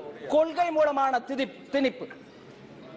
உங்களுக்கு எவ்வளவு அதிகாரம் இருக்க கூடுமோ தமிழை வளர்க்கறதுக்கு அந்த அளவுக்கு இன்னொருத்தர தமிழோ சம்ஸ்கிருதமோ ஹிந்தியோ படிக்க கூடாதுன்னு தடுக்கிறதுக்கான அதிகாரம் உங்ககிட்ட இல்ல. இருந்தாலும் நீங்க ஹிந்தியை வளர்க்க கூடாது, தமிழகம் வளர்க்கணும்ன்ற அந்த ஆணவத்துடன் எங்க யாரையும் ஹிந்தியோ சம்ஸ்கிருதமோ படிக்க விடல. இது நான் I'm telling my lived experience. It is that Tamil Nadu which stops every individual from learning Hindi or Sanskrit. Today, in the name of language, they are coming and telling us, read Silapadikaram. I want to tell them about Silapadikaram. Sir, there was someone very eminent by name Maposi, Mailai Ponnuswamy Sivajnanam. He was given the title Silambu Chelvar. In 1951, he was an authority on Silapadikaram. He was an authority. And an honorable member tells us, you read Silapadikaram, you'll get to know a lot. I would want to read Silambu Chelvar Maposi's words, which he wrote in 1951 in Tamil Murasu. I'm quoting, sir. Silapadikaram. Sir, Silapadikaram, நாம் திராவிடர் அல்ல, தமிழர். சிலப்பதிகாரம், நாம் திராவிடர் அல்லர், தமிழர். நமது தாயகத்தின் பெயர் திராவிடம் அன்று, தமிழகம். அதன் வடக்கெல்லை விந்தியம் அன்று, வேங்கடம். தமிழ்நாட்டு அந்தனர் ஆரியர் அல்லர், தமிழர் என்கிறது. மற்றும் தமிழருடைய பண்பாடும் பழக்க வழக்கங்களும் பெரும்பாலும் வேங்கடத்திற்கு வெளியே உள்ளவர்களின் பண்பாடுகளுக்கும் பழக்க வழக்கங்களுக்கும் வேறானவை ஆயினும் விரோதமானவை அல்ல என்று சிலப்பதிகாரம் கூறுகிறது. Unquote. Sir, I'll just give you a summary. Silapadikaram tells us that we are Tamils, not Dravidars. நமது தாயகத்தின் பெயர், that is, Sir, honorable member should have asked that question to honorable member Kanimuri, saying, why are you talking about Silapadikaram? This is not vote of confidence. But now that it is raised, it's my duty to answer. Yes. Because she tells us, you should read Silapadikaram. I want to tell how Prime Minister Modi implements Silapadikaram's principles. Sir, Ek Bharat Shreshta Bharat, ஒரே பாரதம் உன்னத பாரதம். அதன் மூலமாக சிலப்பதிகாரத்தில் சொல்லப்பட்டது. மாபோசி அவர்கள் சொன்ன அதே விளக்கத்தை தான் பிரதமர் மோடி இம்ப்ளிமெண்ட் பண்றாரு. தமிழ்நாட்டில் அது எல்லாருக்கும் புரியும். ஆனா நாங்க அரசியல் பண்ண விரும்புறோம், உண்மையை சொல்ல விரும்பல. அதனால சிலப்பதிகாரத்தில் உன்ன ஸ்பிரிட் திராவிடர் அல்லர், தமிழர். We are Tamils, we are not Dravidians. We are our motherland is Tamilagam, not Dravidam. அதே சமயத்தில் நம்மளோட வடக்கெல்ல, that northern border is Vengadam and not Vindhya. And again he says, beyond Vengadam, if people's cultural habits and practices, daily lives are in one form, they may be slightly different, but they are not very opposite to us. So it talks about countries' oneness, India's oneness, whereas a separatist language, I'm not saying she is speaking it, but a separatist language influences the kind of language with which honorable member tells Prime Minister read Silpadhigaram. Sir, lastly, I know you've been very indulgent with the time. Lastly, sir, honorable member Kanimuri spoke about Draupadi in Mahabharata. I was very touched. Draupadi in Mahabharata, she actually claimed, and I agree, was humiliated. She was stripped, Draupadi. Sir, about women, about stripping, about demeaning women and shaming women, all of us will have to feel really very seriously. And I'm sure she has that concern. I don't undermine that. Shame. I agree. She's got the concern. But I want to highlight one thing, sir. Women suffering anywhere, Manipur, Delhi, Rajasthan, anywhere, we'll have to be taking it seriously. No politics played on it. But, Madhya Pradesh. But I want to just remind Honorable Member Kalimuri and remind this entire House of one incident, sir, of one incident which happened on 25th March 1989 in the Tamil Nadu Assembly. Again, a Sabha, a very sacred Sabha. And what was it? Then she hadn't become Chief Minister, leader of the opposition, first woman, that first woman.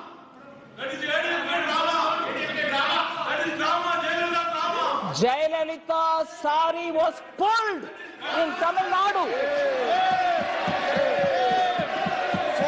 In the assembly, she was the leader of opposition.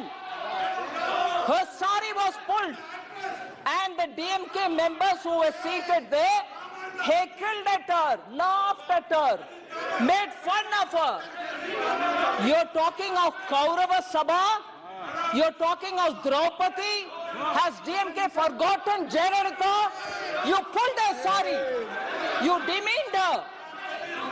Sir, that day, Jayalalitha took a oath that she will never come to the house unless she becomes Chief Minister.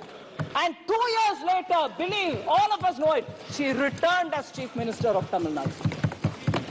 That party, which was in power at that time, sitting in the assembly, leader of the opposition, sari being pulled, today talks about Draupadi? Unbelievable. 25ஆம் தேதி March மாசம் 1989ல அப்ப leader of opposition எதிர்க்கட்சிக்கு தலைவராக இருந்த ஜெயலலிதாவோட புடவையை பிடிச்சி இழுத்த கட்சி ஜெயலலிதாவின் புடவையை பிடிச்சி இழுத்துட்டு அவமானப்படுத்திட்டு எல்லாரும் உட்கார்ந்து சிரிச்சிட்டு Supriya G don't stop me you are a woman how dare we talk about this and Jayalalitha walked out of the house and said she will not come. அந்த சபையை விட்டு ஜெயலலிதா ஒரு உறுதிமொழி எடுத்துட்டு வெளியில போனாங்க. நான் திரும்பி வரமாட்டேன், வந்தா சீஃப் மினிஸ்டரா வருவேன்னு. அந்த கட்சி டிஎம்கே இன்னைக்கு திரௌபதியை கோட் பண்றாங்களா? என்ன அநியாயம் அது?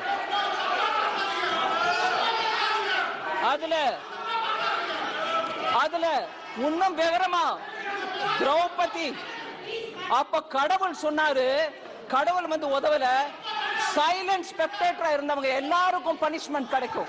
அப்ப சைலண்ட் ஸ்பெக்டேட்டர் யாருங்க? தமிழ்நாட்டு எம்எல்ஏஸ் இல்லீங்களா? டிஎம்கே சேர்ந்த எம்எல்ஏஸ் இல்லீங்களா? அவங்களுக்கு பனிஷ்மெண்ட் கிடைக்காதா? அதனால sir, thank you very much for having given me this opportunity and I hope vote of confidence will be squarely defeated. Srimati Rashri Malik.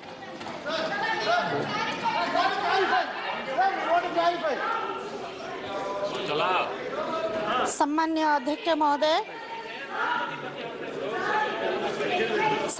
अध्यक्ष महोदय विजु जनता दल पक्षर मते आज अनास्था प्रस्ताव पर वक्तव्य रखिबार सुजोग देइथिबारु मु आपनको अशेष अशेष धन्यवाद देउछि सर। सर्वप्रथम मु कहि रखे ए प्रस्ताव को मु ए अनास्था प्रस्ताव को मु ग्रहण करि पारु नाही एवं विरोध करूछि।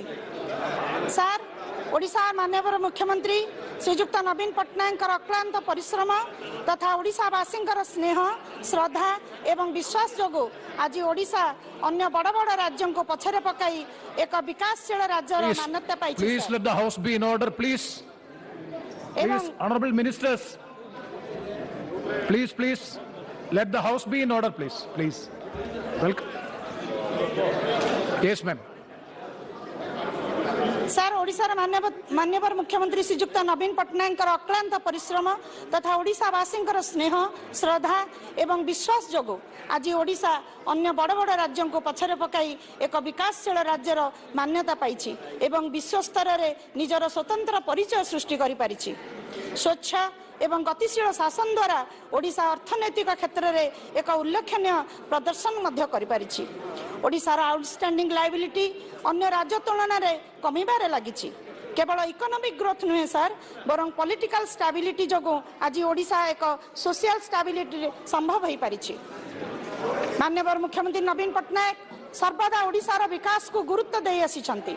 कथा कम काम बेसी रे विश्वास रखुवा नवीन बाबू सर्वदा अन्य राजनैतिक दल सह सार समदरतार कथा मध्य कहि आसिछंती। एही संघीय व्यवस्था रे राज्य एवं केंद्र सरकार मध्य उत्तम समन्वय तथा कंस्ट्रक्टिव रिलेशन रे बिजु जनता दल सर्वदा प्राधान्य दे आसिछि। सर संसद रे जनसाधारण विभिन्न समस्या आलोचना करबा पई बिजु जनता दलर समस्त सांसद प्रतिश्रुतिबद्ध एवं यह संभव हो जेतेबेले केंद्र तथा राज्य मध्य उत्तम समन्वय सह राजनीतिक स्थिरता रहिबो। सर बिजु जनता दल बुझीछि केवल डेवलपमेंट काम रे विकास हुए नहीं बरं विकास सेतेबेले हबो जेतेबेले प्रत्येक ओडिशावासी सशक्त और सुदृढ़ हेबे। सर आमे जानिछे जत्र नार्यस्तु पूज्यन्ते रमयन्ते तत्र देवता एही कथा को सत्य रे परिणत करिवा पई नवीन बाबू आज ओडिसा रे महिला मानकर पई एपरि एक परिचय सृष्टि करि पारिछंती। सर मु कहि रखिबा को चाहे ओडिसा रे मिशन शक्ति द्वारा आज 80 लाख रु ऊर्ध्व महिला आज एसएचजी महिला स्वावलंबी हो पारिछंती। आज माटीए केवल घर भितर सीमित हो रही नहीं आज तार यात्रा एसएचजी रु एसएमई पर्यंत घर चारिकांथरू बाहरी देश बाहर को जाई पारुछि एवं शिल्पोद्योगी भाव में एक निजर स्वतंत्र परिचय सृष्टि करि पारिछि। केवल अर्थनैतिक स्तर रे नुहे माटी आज राजनीतिक स्तर रे निजर प्राधान्य विस्तार करि पारिछि। माननीय मुख्यमंत्री नवीन पट्टनायक विजन 50% रिजर्वेशन महिला मानक पई पंचायत स्तर रे आज 55% महिला सर पंचायत स्तर रे आज जीति के आसीछंती एवं 30 जिल्ला रे सर जिला परिषद अध्यक्ष मध्यरु 21 जन महिला अध्यक्ष हो पारिछंती। सर केवल एतिकी नुहे sir women reservation bill pass करबा पई माननीय मुख्यमंत्री एवं बिजु जनता दल सब बेले दाबी करी आसीछंती। 2018 रे माननीय मुख्यमंत्री को चिठी लिखि रिक्वेस्ट करथिले एवं अन्य 22 टी राजनीतिक दल को मध्य अप्रोच करथिले। 2019 रे ओडिसा रे प्रथम राज्य थिला सर जे 33% रिजर्वेशन अनुसार लोकसभा रे महिला मान को प्रार्थी करथिला एवं आज आमे सर 5 जन महिला आज संसद को आसी परिछु। सर आज मु मध्य पुणी थारे आदरणीय प्रधानमंत्री को वोमेन रिजर्वेशन बिल उपरे उचित पदक्षेप नेबे बोली मोर आशा रखिबी एवं दाबी मध्य रखिबी। सर yes ओडिशा हे please सर सर सर जे कोनोसी अन्य राज्य सबुठारे महिला मानकर सम्मान अपरिहार्य ता नहले ए देश ए जाति ए समाज आगो को बढ़ी परिबो नाही। एभली एक संवेदनशील मन आज जदि मणिपुर घटना रे आज 140 कोटी देशवासी मुंड आज तल को नहीं जाइछि। नारी को सम्मान समस्त देशवासी गुरुदायित्व रही सम्मान देबा। सर केवल महिला कहीं कि ओडिसा रे प्राय 39% हेउछंती सर अनुसूचित जाति और जनजाति। बिजु जनता दल सांसद माने उभय गृह रे सब बेले दाबी करी आसीचंती को मुंडारी भूमि जब धन्यवाद संविधान रो 8 शेड्यूल में स्थान दिया जाऊ। Sir I will conclude sir 2 minutes within 2 minutes sir please 2 minutes last sentence concluding sentence please. Sir जनजाति मानकर भाषा संस्कृति परंपरा पई ऐतिह्यर विकास पई संरक्षण पई ओडिशा सरकार 23 टी जिल्ला रे सर उन्नयन परिषद मध्य गठन करिसंती। यस मैम तेनु सर आज कही रखेबा को चाहे sir please have the concluding sentence please. Sir यही फेडरल स्ट्रक्चर रे बा संघीय व्यवस्था रे राज्य सरकार रो विकास केंद्र सरकार का सहयोग बिना संभव नुहे सर। तेणु रेलवे हो, एनएच हो, पोर्ट्स हो, बैंकिंग हो, डिजिटल कनेक्टिविटी हो, जेकोसी स्कीम हो सर राज्य सरकार केंद्र सरकार का सहयोग रे संभव होई। थैंक यू केंद्र सरकार अर्थनैतिक और राजनीतिक स्थिरता पर देश सर विकास रो संभव होता है sir. Thank you very much ma'am. What is what under what rule? 376 is the rule. Please. 376. No, I am asking under what rule you are making the point of order. 376. 376 is the rule by which. Sir, wait. 376 is the rule. The misleading the house. No, please. Sri Azauddin Owaisi. No. You point out the rule by which under why by. No. 376 is different. 376 is a rule by which you can raise a point of order. Under what rule you are making a point of order? That is my question. Yes, Azauddin Owaisi, please. That you do, give it in writing, no problem. If anything unparliamentary, unethical on the part of the speaker, wait, on the part of the minister, you please give it in writing. The speaker will look into it. That's all. Allow her 1 minute, more minute. To conclude. I told, see, I request all the members a strict direction from the Honorable Speaker. Wait. Your time is over. Wait, please. We have 40 more speakers. The Prime Minister has to reply today itself. So only 3 minutes to be allotted all the members. This is the time constraint. So please cooperate with the chair so that we can conclude the discussion and maximum members will be getting an opportunity to take part in the discussion. Please conclude, ma'am, with the last sentence. Last sentence. Sir wait after this speech. Manipur घटना रे sir आदरणीय प्रधानमंत्री अत्यंत दुख प्रकाश करी दोषी विरुद्ध रे सर कठोर कार्यानुष्ठान पई निर्देश दैछंती एवं शांति श्रृंखला बजाय रखिया पई श्रृंखलागत कार्यानुष्ठान मध्ये पदक्षेप ग्रहण करिसंती सर सभापति महोदय एभली एक संवेदनशील दुखद घटना पर अधिक आलोचना न करी गठनमूलक आलोचना एवं पर्यालोचना द्वारा उभय केंद्र एवं राज्यर विकास संभव बोली मु आशा करूची सर। धन्यवाद sir. I will. According to 380, if anything objectionable, that has to be raised at the point of time when it is making. Even you are having a chance, anything unparliamentary, unethical on the part of the speech of the minister, please give it in writing. It will be looked into by the speaker. Sir, give me an opportunity to at least express to you. Tell me. Just Sir, Madam Finance Minister, during her speech, made a very defamatory statement about an incident which happened in Tamil Nadu Assembly, which is very factually, it is a wrong statement. It is a totally unproven one. Okay. She made a statement of a person about the sari pulling issue relating to that will be looked into. That will be looked into by the speaker. I have to give my version. The speaker was sitting at the time. That will be looked into by the honorable speaker. Azauddin Owaisi, please. You have made your point. Now Azauddin Owaisi, please. शुक्रिया chairman साहब, आपने मुझे बोलने का मौका दिया। मैं इस तहरीक अदम एतमाद की तायद में खड़ा हूं जिसको टीआरएस पार्टी और हमारी पार्टी ने दिया, जिसको स्पीकर साहब ने कबूल किया। सर, मैं 11 पॉइंट आपके सामने रखूंगा जो मैं बताने की कोशिश करूंगा कि क्यों हम इस तहरीक अदम एतमाद की तायद में और मोदी हुकूमत की मुखालिफत में खड़े हैं। सर, हालिया दिनों में हमारे मुल्क में ट्रेन में एक वर्दी पोश दहशतगर्द ने अपने सीनियर मीना साहब का कत्ल करने के बाद ट्रेन के कंपार्टमेंट में जाकर नाम पूछकर, चेहरे पर दाढ़ी देखकर, कपड़े देखकर उनको कत्ल कर दिया और उसके बाद उसने कहा कि इस देश में रहना है तो मोदी को वोट देना पड़ेगा।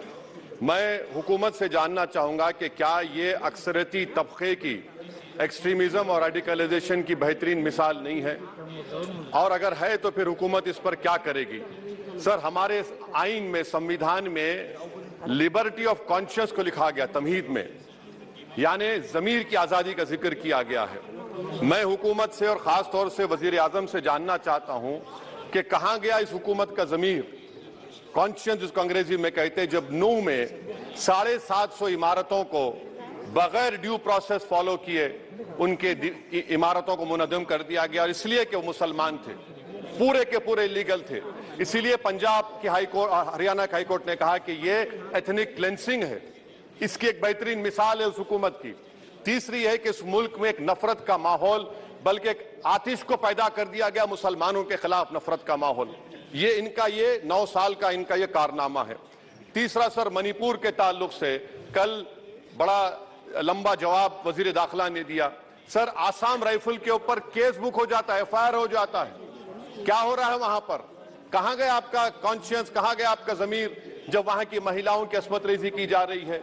और आप मुख्यमंत्री को नहीं हटाना चाहते इसलिए क्योंकि वो कोऑपरेट कर रहा है। सर, मैं हरियाणा और मणिपुर के वजीर आला के लिए, किसी शायर ने अच्छा कहा था कि कुर्सी है तुम्हारा ये जनाजा तो नहीं, कुछ कर नहीं सकते तो उतर क्यों नहीं जाते? आखिर कहां गया? उन ताबूतों में खो गया कि आपका कॉन्शियस, आपका जमीर, जहां पर 50,000 लोग बेघर हो गए, यानी 6 लाख हथियारों को लूटा जा रहा है। आखिर कौन सा आप इंचार्ज वहां पर हैं? सर, 14 पॉइंट हिजाब को एक मसला बना दिया गया और मुस्लिम बच्चों को तालीम से महरूम कर दिया गया। क्या ये आपका लिबर्टी ऑफ कॉन्शियंस है? कहां गया आपका जमीर? सर, अभी आपने फाइनेंस मिनिस्टर साहबा ने कहा, यहां पर DMK के मोहतरमा कनीमोजी ने महाभारत के द्रौपदी का जिक्र किया। मैं ये पूछना चाहता हूं, बिल्किस बानो इस देश की बेटी है या नहीं? जिस बिल्किस बानो को 11 लोगों ने रेप किया, प्रेग्नेंट थी, उसकी मां का रेप किया, उसकी बेटी को कत्ल कर दिया, उसकी मां का कत्ल कर दिया, आपने कातिलों को रिहा कर दिया। ये आपका कॉन्शियंस है? ये आपका कॉन्शियंस है? आप तो मेजोरिटेरियन पॉलिटिक्स को फरोग दे रहे हैं। सर, चौथा, आज चाइना के ऊपर कोई नहीं बोलते हैं। प्रधानमंत्री मोदी ने उस वक्त 2013 में जब प्रधानमंत्री नहीं थे कहा था कि समस्या बॉर्डर पर नहीं, दिल्ली में है। अगर हम अपनी जमीन पर हैं तो डिसएंगेजमेंट क्यों कर रहे हैं? क्या आज चीन हमारी जमीन पर नहीं बैठा है? क्या आज चीन से आप बातचीत कर रहे हैं? आप डिसएंगेजमेंट कर दिए। बताइए डी एस्केलेशन, डी इंडक्शन कब होगा? मैं आपके जरिए से हुकूमत को बता रहा हूं कि अगर प्रधानमंत्री ने अहमदाबाद में शी जिनपिंग को बुलाकर झूला झुलाया था, क्या हुआ? क्या नतीजा निकला उसका? चेन्नई दिखाया, क्या नतीजा निकला? सर, इसलिए चीन पर बोलिए, चीन को उखाड़ कर फेंकिए। सर, और एक पॉइंट जिस पर मैं मुखालिफ तायीद में खड़ा हूं, हाई इन्फ्लेशन है इस मुल्क में, हाई अनएम्प्लॉयमेंट है, स्टैग्नेटिंग कंजम्पशन है। इसकी वजह से महिलाओं में हाई एनीमिया लीड कर रहा है। ये हुकूमत इसकी जिम्मेदार है। सर, कुलभूषण जाधव कहां है? पाकिस्तान में बैठा है, आप क्यों नहीं लेके आते? आप विश्वगुरु कहते हैं, कुलभूषण जाधव को भूल गए आप। कतर में 8 नेवी ऑफिसर 1 साल से जेल में हैं, आप नहीं ला सके उनको। सर, और एक चीज, 1991 का प्लेसेस ऑफ वर्शिप एक्ट इस ऐवान में पास किया गया था कि तारीख के जख्मों को नहीं खुरेदा जाएगा। आप खुरोद रहे हैं उनको। मैं आपको इंतबाह दे रहा हूं, वार्न कर रहा हूं, इस मुल्क को 90 के दहे में मत लेकर जाइए। 91 का एक्ट सुप्रीम कोर्ट में जवाब दीजिए कि आपकी हुकूमत 91 प्लेस ऑफ वर्शिप एक्ट की कायम है, उस पर कायम रहेगी। UCC सर, इस UCC का फार्मूला क्या है? एक मुल्क में एक मजहब, एक कल्चर, एक जबान। ये तो डिक्टेटरों का फार्मूला है। भारत एक गुलदस्ता है, भारत एक मोजाइक है। यहाँ पर बेशुमार जबानें, बेशुमार मज़ाहिब बोले जाते हैं और हिंदू अनडिवाइडेड फैमिली में sir, I am concluding, 8 crore 75 Hindu खानदानों को 3,800 करोड़ डिडक्शन मिला। इसके बारे में आप क्या कहेंगे? सर, मैं कंक्लूड करने से पहले आपको बताना चाह रहा हूं कि माइनॉरिटी वेलफेयर का बजट 40% कम कर दिया गया। पढ़ो प्रदेश, प्री मैट्रिक स्कॉलरशिप कम कर दी गई, मौलाना आजाद फाउंडेशन खत्म कर दिया गया फेलोशिप, और इसकी वजह से 1,80,000 मुसलमान हायर एजुकेशन में गायब हो चुके हैं। सर, मैं इख्तिताम में कह रहा हूं कि पसमानदा मुसलमान से प्रधानमंत्री को बड़ी मोहब्बत है। ये कौन सी आपकी मोहब्बत है पसमानदा, जो आपका एक मुसलमान मिनिस्टर नहीं है वहां पर? इखलाक से लेकर, पीलू खान से लेकर, अफान अंसारी से लेकर लुकमान अंसारी, मॉब लिंचिंग पूरे पसमानदा मुसलमान की होती है। पावरलूम बंद है अंसारियों के, कुरैश बरादरी का कारोबार बंद किया जाता है। स्पीकर सर, मैं कंक्लूजन में, अभी कल हमारे होम मिनिस्टर ने कहा था क्विट इंडिया। अगर इनको मालूम हो जाए कि क्विट इंडिया का नारा एक मुसलमान ने दिया था तो वो भी नहीं बोलेंगे। वो नहीं मालूम था उनको। उसका मैं कंक्लूड कर रहा हूं, उसका नाम यूसुफ मेहर अली था। सर, यूसुफ मेहर अली ने क्विट इंडिया का नारा बनाया, जिसको महात्मा गांधी ने सारे देश में एक पैगाम किया। मैं कंक्लूड कर रहा हूं सर, इस देश में अगर आज क्विट इंडिया करना है तो कहना पड़ेगा चाइना क्विट इंडिया। जो गौ रक्षक है, जिसका नाम मोनू है, वो आपके लिए मोनू डार्लिंग बन गया है। उसको कहिए क्विट इंडिया। सर, जो लोग तुष्टीकरण की राजनीति आप कर रहे हैं, आप हिंदू अक्सरियती लोगों में हथियार बांट रहे हैं, ये आप देश के लिए खतरा पैदा कर रहे हैं। Sir, I'm concluding। इसीलिए हम आपसे अपील कर रहे हैं कि हुकूमत से कह रहे हैं कि आप जो सियासत कर रहे हैं इससे नुकसान देश को होगा। प्रधानमंत्री जब खड़े होकर जवाब देंगे, हम उनसे पूछना चाह रहे हैं, पॉइंटेड क्वेश्चन है, क्या देश बड़ा है या हिंदुत्व गोलवालकर की आइडियोलॉजी बड़ी है? मैं इस तहरीक अदम एतमाद की तायद में खड़ा हूं और हुकूमत की मुखालिफत में। सर, एक आधा मिनट सर, दो लोग, दो महाजे इस मुल्क में, एक चौकीदार है, एक दुकानदार है। एक चौकीदार, एक दुकानदार है। जब जुल्म हम पे होता कोई मुंह नहीं खोलते। यूएपीए का कानून अमित शाह ने लाया, इन दुकानदारों ने तायद की। आज उस यूएपीए का कानून में 83 साल का बुढ़ा सिपर नहीं होने के से मर गया। आखिर कब तक दुकानदार और चौकीदार हमारी लाशों पर सियासत? सर, हम कंक्लूडिंग, कब तक सियासत करेंगे? अगर आप जुल्म के खिलाफ आवाज नहीं उठाएंगे तो आपकी दुकानदारी नहीं चलेगी, चौकीदार को धन्यवाद श्री प्रिंस राज करेगा। शुक्रिया सर। हिंदुओं में सरकार हथियार let us see. Okay, next, Sri Prince Raj, please.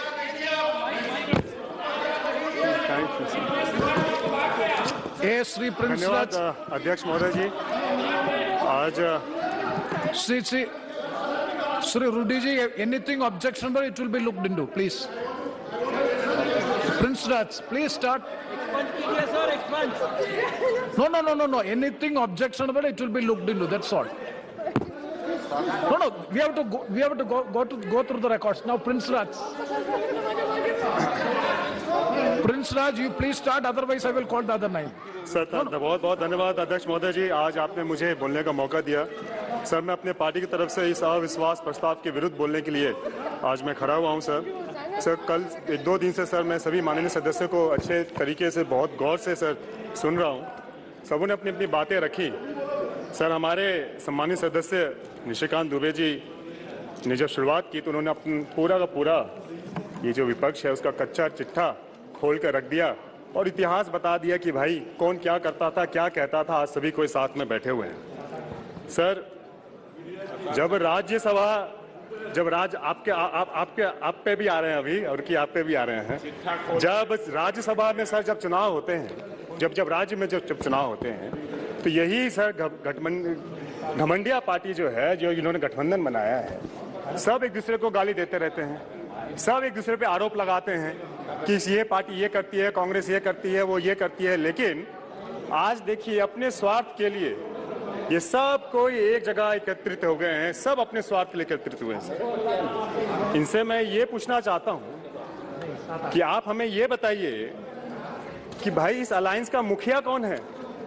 जब आप ये अलायंस 2024 में लेके जा रहे हैं तो भाई आपका मुखिया कौन है?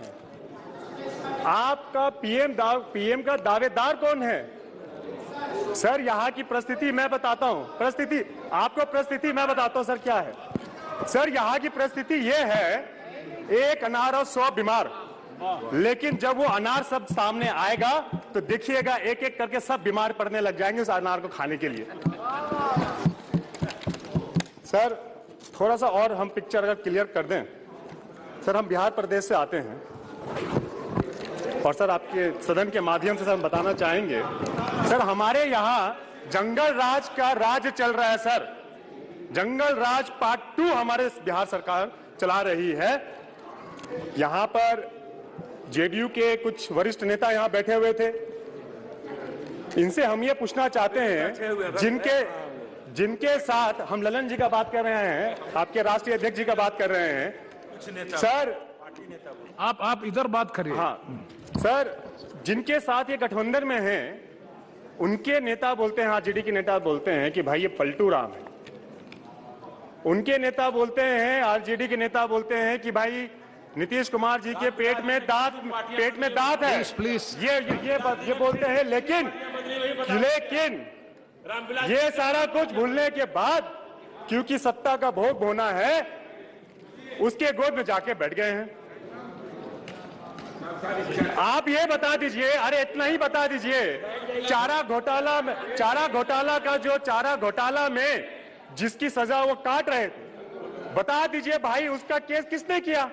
पिटिशनर कौन थे? वो आपके राष्ट्रपति लल्लन जी थे, वो पिटिशनर बने थे, उन्होंने जेल में भेजा। आप बोलिए आज के दिन क्योंकि सत्ता भोगना है, उन्हीं के साथ बैठ के आज सरकार बनाए हुए हैं। क्या बिहार बदहाली की स्थिति पे नहीं है? आप ही लोग मिलकर कहते हैं कि भाई यहां मर्डर हो रहा है, वहां लूट हो रहा है, यहां हत्या हो रही है। क्या बिहार बदहाली की स्थिति पे नहीं है? आप ये जवाब दीजिए। यहाँ कानून व्यवस्था हो, सरकार देखिए, कानून व्यवस्था, लॉ एंड ऑर्डर तो बिहार में ठप पड़ा हुआ है, शिक्षा व्यवस्था ठप पड़ा हुआ है, स्वास्थ्य व्यवस्था ठप पड़ा हुआ है सर। लेकिन सर, ये घमंडिया गठबंधन जो है बिहार प्रदेश में जाकर बैठक करती है। 23 जून को पहली बैठक बिहार प्रदेश में जाकर करती है, और पहली बैठक फेल हो जाती है। लेकिन सर, ये हम पूछना चाहेंगे, जब ये पहली बैठक आज मणिपुर की इन्होंने जिक्र किया। Yes, time is very limited. Please try. Sir, I just need to put some points. I am the only speaker from my party, sir. So I'll put every single point. Sir, ये मणिपुर की बात करते हैं कि मणिपुर में ये हुआ, हम गए, यहाँ गए, वहां गए। हम ये घमंडिया पार्टी से, ये गठबंधन से पूछना चाहेंगे कि जब ये बिहार प्रदेश में इन्होंने जब पहली बैठक 23 जून को की, क्या वो उन जगहों पे गए जहां हिंसक वारदातें हुई? क्या उन गरीबों से जाके मिले? क्या उन परिवार से जाके मिले जिनके साथ दुष्कर्म करके जिनकी हत्या कर दी गई? क्या उनके साथ जाके मिले? सर, हम सूची का थोड़ा 3-4 हम घटनाएं के विवरण यहाँ करना चाहेंगे। 3 मई सर बस 2 मिनट सर इनका सर कच्चा चिट्ठा खोलना भी बहुत जरूरी है सर। नवंबर 2022 में सर अरवल जिले के चकिया में सर एक दलित महिला के साथ दुष्कर्म के बाद घर में आग लगा दिया गया, जिसके बाद ये हुआ कि उसकी नाबालिग बच्ची और उस महिला का उसकी माँ की मौत हो गई। क्या उसके घर जाने का प्रयास किया उन्होंने? हम लोग गए सर, हम लोग गए। क्या मुख्यमंत्री जी जाने का उन्होंने प्रयास किया? क्या ललन जी उनके घर जाकर उन्होंने समाप्त कीजिए। Sir 3-4 point sir. और सर नवंबर 2022 में सर बेगूसराय में छोराई में दलित महिला के साथ दुष्कर्म हुआ। क्या ये इन्होंने जाने का प्रयास किया? क्या ये घमंडिया गठबंधन, क्या उन्होंने वहां जाने का प्रयास किया? क्या उनके आंसू पोंछने का प्रयास किया? 3 मई 2023 में सर हमारे संसदीय क्षेत्र दरभंगा जिला में सर अटहर दक्षिणी पंचायत में बलाट गांव में सर एक दलित युवक, एक रोशन पासवान के नाम के लड़के को सर ईंट भट्टा पे काम करता था, उसको मार दिया गया। क्या इन्होंने संज्ञान लेने का काम किया? सर यही सर 26 जुलाई 2023 में सर दरभंगा जिला में बेनीपुर सज्जनपुर गांव में सर नाबालिग दलित के साथ उसके साथ सामूहिक बलात्कार किया गया और उसको जिंदा जला दिया गया, जिंदा मार दिया गया। सर क्या ये घमंडिया पार्टी वहां जाने का इन्होंने प्रयास किया? क्या इन्होंने ये जरूरत भी समझी कि उनसे बात कर ले? और ये बात करते हैं, आज ये सिख सुनाते हैं। सर ये कई सर दिन दहाड़े वैशाली जिला में सर दिन दहाड़े बाजार के बीच में एक छात्रा को मार दिया गया, उसका मर्डर कर दिया गया। क्या हमारे मुख्यमंत्री जी वहां जाने की चेष्टा करते हैं? और यहाँ आके ये सिख सुनाते हैं सर। सर ये तो सर प्लीज बिहार का दुर्भाग्य सर। हमारे माननीय सर, हमारे सम्मानित सदस्य आप कंक्लूड करो, otherwise I will call the next speaker please. 2 page no sir. सम्मानित सदस्य sir Shri Hanuman Beniwal ji. Sir okay sir please conclude करो। Conclude sir. सम्मानित सदस्य sir Shrimati Nandit No, time. It is a direction from the honorable speaker. I have to obey. Sir, I am the only speaker, sir, from my party.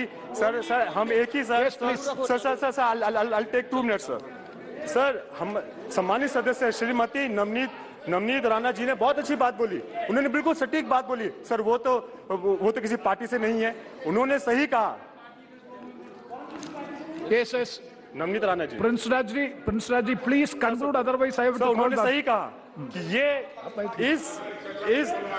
Sir उन्होंने बिल्कुल सही कहा कि sir ये जो दुर्भाग्य परिस्थिति जो बन गई है सर, इस दुर्भाग्य परिस्थिति पे सर ये इसका इस्तेमाल अपनी राजनीतिक रोटी सेकने के लिए करना चाहते हैं ये घमंडिया पार्टी जो है, जो गठबंधन जो है। सर हम आप 2-3 पेज सर छोड़ देते हैं, हम आप कंक्लूड की तरफ हम जाते हैं। सर ये बात करते हैं पीएम की विदेश यात्रा पे कि वो विदेश यात्रा करते हैं, ये करते हैं। अरे तो करना तो पड़ेगा भाई, तो कौन करे? आपने ऐसा व्यवस्था बना दिया, किसी मुल्क के साथ आपने रिश्ता अच्छा नहीं रखा। जब हमारे पूर्व के प्रधानमंत्री जब विदेश जाते थे, वहां पे पता ही नहीं चलता था कि भाई भारत का नेतृत्व कौन कर रहा है। आप समाप्त कीजिए ना, मौन रहते थे। लेकिन आज के जब प्रधानमंत्री जब विदेश जाते हैं, पूरी सभा उनका स्वागत करता है, एक मान सम्मान के साथ स्वागत करता है। आज आपने सदन के अंदर पिछले no last sentence 2 minutes sir, I'll take 2 minutes. No. Okay sir, I'll take 2 minutes sir. No, please 2 minutes. No. Sir, okay sir, ये sir, but last sir, I'll conclude. Hanuman Beniwal ji चालू तो करो इसको सर। या चालू करो। सभापति महोदय, अविश्वास प्रस्ताव पर जो पिछले लंबे समय से चर्चा चल रही है और इसके अंदर पक्ष विपक्ष के दर्जनों। एक minute last sentence sir last point में बोलना चाहूंगा। नो लास्ट सेंटेंस सर बस सर लास्ट सर इन्होंने ये कहा कि 9 साल में ललन जी ने कहा 9 साल में इन्होंने क्या किया। सर हम ये जानना चाहते हैं कि 17 साल की सरकार ने, बिहार सरकार ने 8 बार मुख्यमंत्री का शपथ लिया, उन्होंने क्या किया? सर आखिरी में मैं कंक्लूड करता हूं सर। मैं आखिरी में ये घमंडिया गठबंधन के लिए एक अपने सर, ये तो विदेशों के कवि का नाम लेते हैं, हम अपने राष्ट्र कवि का नाम लेते हैं सर। उनकी बात करके खत्म करते हैं सर। हमारे राष्ट्र कवि रामधारी सिंह दिनकर जी की हम कविता रखना चाहते हैं, जो घमंडिया गठबंधन पे बिल्कुल सटीक बैठती है।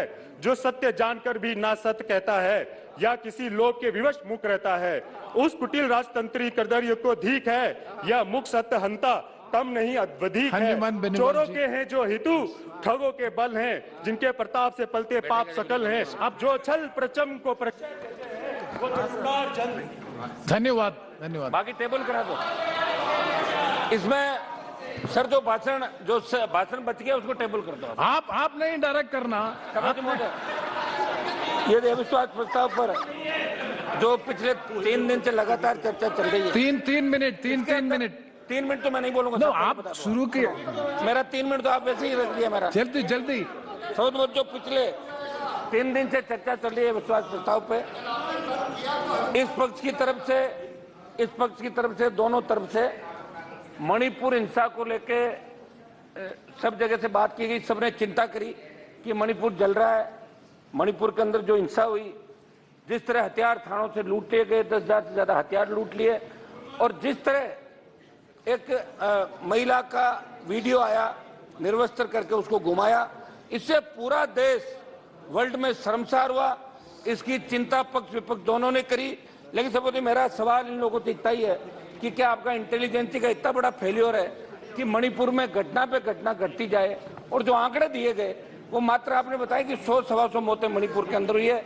आप मणिपुर जो संसदीय दल जाके आया, उन्होंने जहाँ लोगों से मिले करे, और जो हालात वहाँ के थे वो ठीक नहीं है, वहाँ शांति नहीं है। मणिपुर के अंदर शांति कैसे स्थापित हो, हम सबको इसकी चिंता करने की आवश्यकता है। और जिस तरह हमारी बहनों को वह निर्वस्त्र करके घुमाया, ऐसी घटनाओं की पुनरावृत्ति इस देश के अंदर नहीं हो, इस बारे में दिल्ली की सरकार को सोचना चाहिए। अच्छा तो ये होता कि प्रधानमंत्री जी पहले ही दिन आके वक्तव्य दे देते, तो ये 15 दिन जो खराब हुए हमारे लोगों के बोलने के लिए, जिस तरह आप 3-3 मिनट की पाबंदी कर रहे हो, पहले तो आधा घंटे लोग बोले, अब लास्ट में 3 मिनट, तो 3 मिनट में सर नहीं बोल सकते हम लोग। हमारी भी पार्टियां, सब हर आदमी चाहता है, लोग कहते हैं लोकसभा में आप जाओ, सवाल उठाओ, बात उठाओ, कहाँ से उठाएंगे? ये लोग फिर सेटिंग करके वापस मिलकर अपना भाषण दे लेते हैं और हमारे जैसे लोग बीच में रह जाते हैं। तो समझ महोदय, मणिपुर के साथ साथ मैं राजस्थान के अंदर जो रुक जाओ यार, आप बीच में बोल रहे हो, तो राजस्थान पे भी आ जाऊंगा। समझ महोदय, मैं राजस्थान की घटना पे भी आपका ध्यान आकर्षित करूंगा। यहाँ लोग बैठे होंगे। राजस्थान में मुख्यमंत्री जी का जो इलाका जहाँ से गृह मंत्री है, उस जवाहरलाल नेहरू यूनिवर्सिटी कैंपस के अंदर एक बालिका के साथ दुष्कर्म की घटना होती है। उस कैंपस के साथ अभी कुछ दिनों पहले, और एक किसान की बेटी को भीलवाड़ा के कोठड़ी में दुष्कर्म करके उसको जिंदा जलाया जाता है। जब तक वो जल नहीं जाती तब तक उसको कोयले की भट्टी के अंदर डाल दिया जाता है। ये राजस्थान की घटना है। समझ में, राजस्थान में 2019 से लेकर 22 के अंदर नाबालिग बच्चियों के साथ गैंगरेप के कुल 7,593 और 14 से लेके जब आपकी सरकार थी 16 तक राजस्थान में नाबालिग बच्चों के विरुद्ध यौन हिंसा के कुल 7,084 मामले उस समय भी दर्ज हुए थे। हमारा मकसद एक ही है कि ये नारी शक्ति को सम्मान कैसे मिले, ये अपराध कैसे घटे। मैं मांग करूंगा अध्यक्ष जी से कि 2 दिन आगामी जब सत्र हो तो नारी शक्ति के सम्मान में ये जो नारी उत्पीड़न के मामले देश में बढ़ रहे हैं, इनके लिए भी 2 दिन इस हाउस के अंदर चर्चा होनी चाहिए और प्रत्येक सांसद को बोलने का मौका मिलना चाहिए। सभापति महोदय, मध्य प्रदेश के रीवा में 2 नाबालिग लड़कियों से सामूहिक दुष्कर्म हुआ। छत्तीसगढ़ के बस्तर में 23 वर्षीय बालिका के साथ सामूहिक दुष्कर्म जैसी घटनाएं हुई। केंद्र सरकार को महिलाओं के बढ़ते अपराध कांड को समझते हुए कड़े कानून बनाने के साथ साथ उन अपराधियों में भय और क्षोभ पैदा करने की आवश्यकता है। सब देश और राजस्थान में दंगों की जानकारी, ये लंबा चौड़ा आंकड़ा है। 16 से 20 तक दंगे, 16 जो दंगे हुए, उससे पहले दंगे हुए, ये शर्मनाक दंगे हैं जो हजारों की तादाद के थे। 50,000 से ज्यादा आंकड़े दंगों के इस देश के अंदर देखने को मिलते हैं।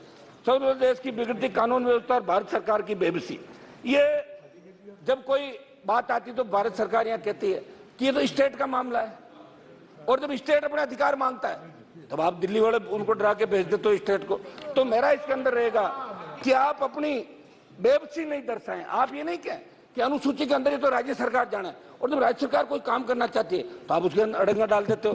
तो मेरा आपसे आग्रह है कि छोटी पार्टियों को भी नहीं दबाएं, क्योंकि आप जिस एनडीए के सारे सत्ता के अंदर आए 303 पे पहुंच गए। एनडीए का बहुत बड़ा योगदान था 14 और 19 के अंदर, और अब भी एनडीए के अंदर आप ऐसे दलों को शामिल कर रहे हो जिनका एक भी एमपी नहीं है। वो लंबी मैं नहीं हूं, मैंने आपकी तरफ सुनी है, मैंने आपकी तरफ हूं और मैं इनकी तरफ हूं। मैं अकेला लड़ाई लड़ रहा हूं, मेरे दम पे लड़ाई लड़ रहा हूं। सभापति महोदय, नशा आज देश के अंदर जिस तरह नशा बढ़ रहा है, मैं आपको उदाहरण दूंगा कि देश में करीब 62 लाख बच्चे जिनकी आयु 10 से 17 वर्ष के बीच है, भांग, ओपियोइड व कोकीन का इस्तेमाल करें। सभापति महोदय, किसान समर्थन मूल्य प्रधानमंत्री फसल बीमा योजना, ये सही है कि प्रधानमंत्री फसल बीमा योजना किसानों के लिए, ये आप उनसे किसानों से पैसा भरवा लेते हो, किसान पैसा भर देता है, लेकिन बीमा कंपनियां वापस मिलती नहीं, न तो उनका कोई ऑफिस है, न उनको हम पकड़ सकते हैं, मुकदमा दर्ज कराते हैं, नहीं मिलता। राजस्थान में शायद पिछले दिनों में बेनीवाल जी, एक मिनट में इसी पर समय आप समाप्त कीजिए, कंक्लूड करो। मेरी मांग है कि एमएसपी में पूरी खरीद हो, जो फसल बीमा कंपनियां घोटाले करी उनकी जांच हो। 7 अगस्त को मेरे एक सवाल के जवाब में वित्त मंत्री जी ने बताया था कि 20 लाख किसानों पर 86,000 करोड़ का कृषि कर्ज बकाया है, और राजस्थान में किसानों पर 1,47,562 करोड़ का कृषि कर्ज बकाया। कांग्रेस सरकार के भी जब नेता वहां गए थे, जब चुनाव हुए, तब इनके नेता ने कहा था कि 10 दिन में कर्जा माफ करेंगे। मैं इनको भी याद दिलाना चाहता हूं कि आपकी सरकार है और आप रेवड़ियां बांट रहे हो, तो किसान का पूरा कर्जा भी आप माफ करें। राजस्थान के अंदर पेपर लीक की घटना है, ईडी की एंट्री हो गई, हर पेपर आउट हो रहा है, और सीकर के अंदर कलाम कोचिंग इंस्टीट्यूट में ईडी ने एंट्री करी है।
सभासदों, माननीय सभापति जी,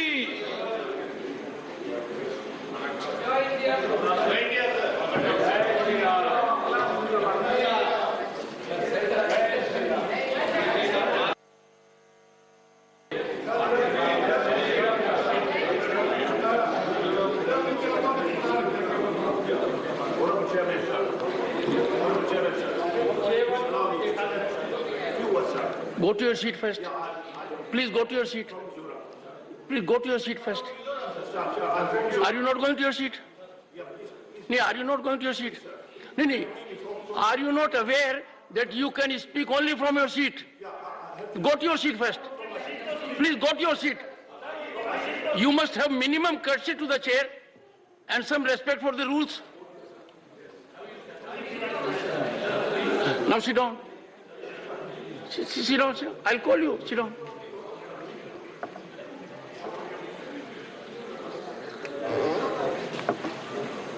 Honorable members, after adjourning the House in the pre-lunch session, I had the benefit of interaction with the floor leaders, and there was wholesome interaction. Everyone contributed. There were 3 issues before us. One was the notices under Rule 267, notices under Rule 176 that were accepted by me, and the discussion was slated also. But then there was a stalemate.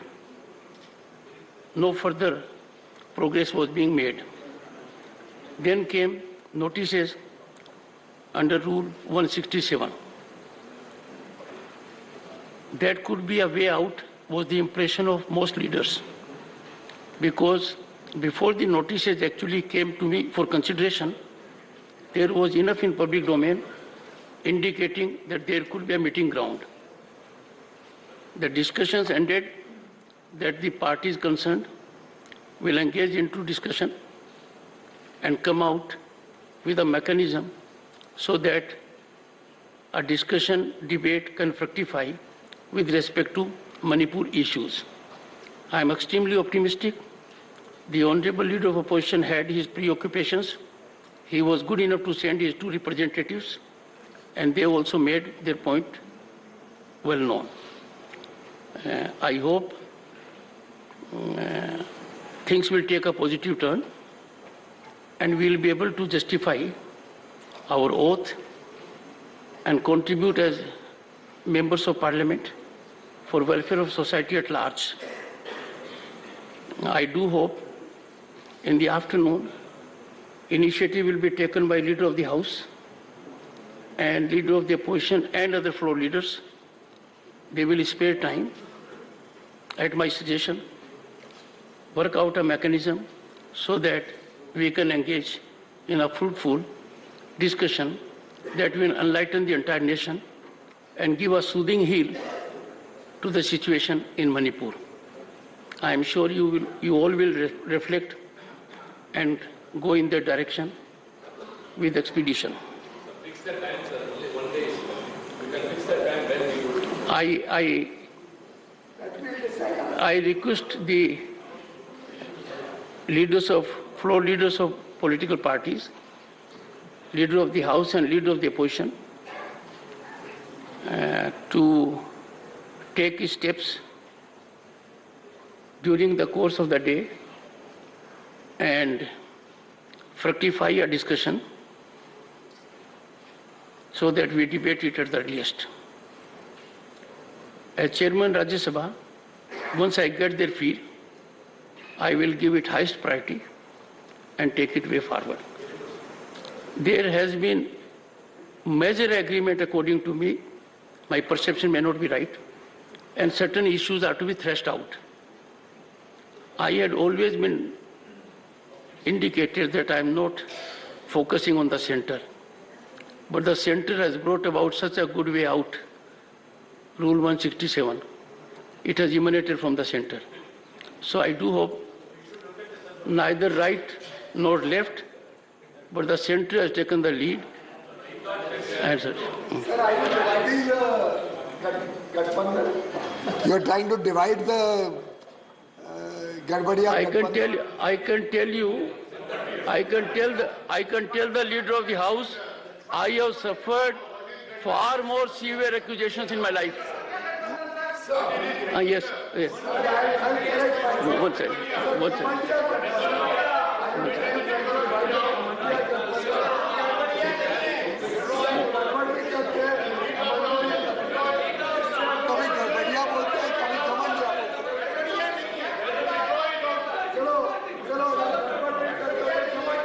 एक second नहीं what is it? No. One second. I thought if I smile at you, you take a seat.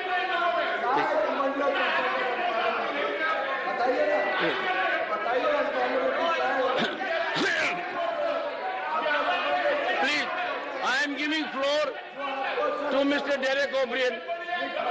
Please, floor. One second. Leader of the House.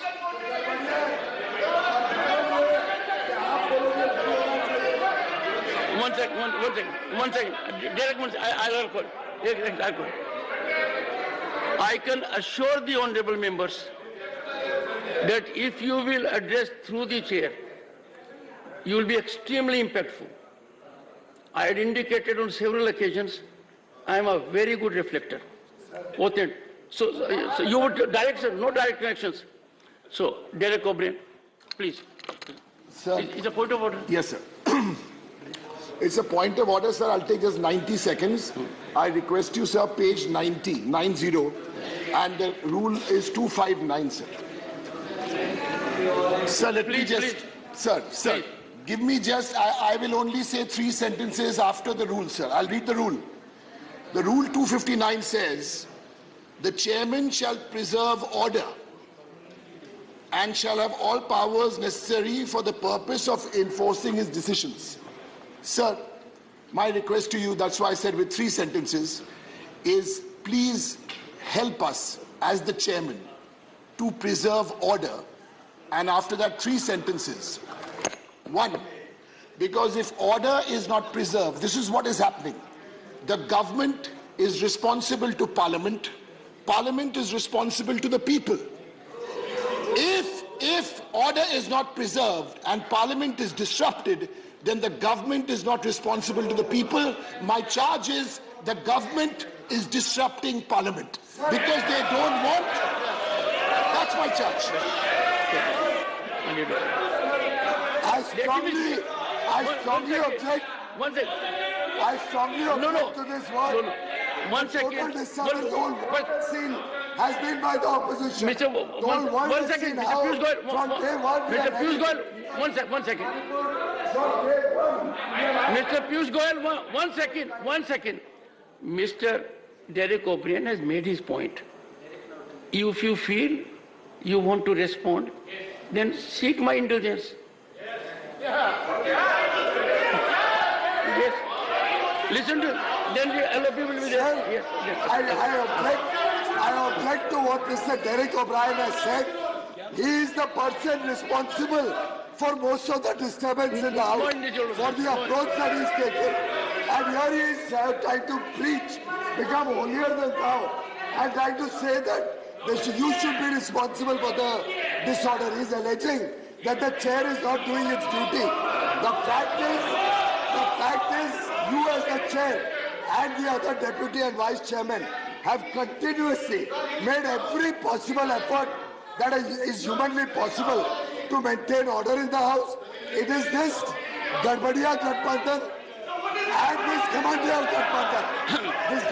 Gadbandhan, which has again and again disturbed the House and not allowed the proceedings of the House to continue.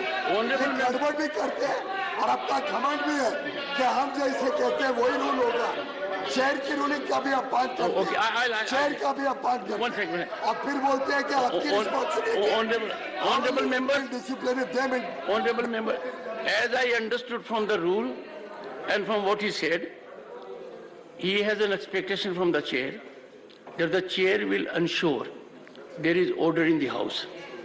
And as you all know, chair is fully equipped to enforce it.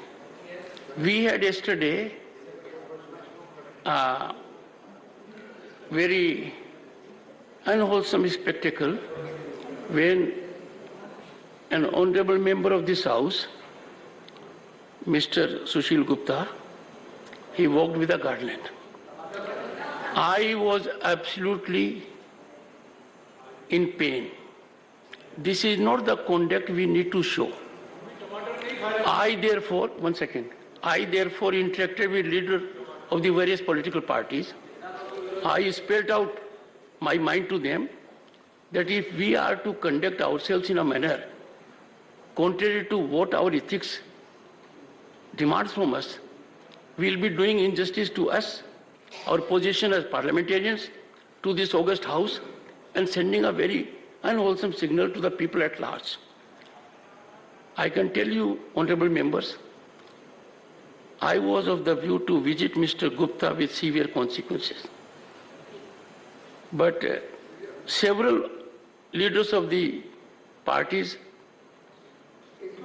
urged me, sir, everyone, as a matter of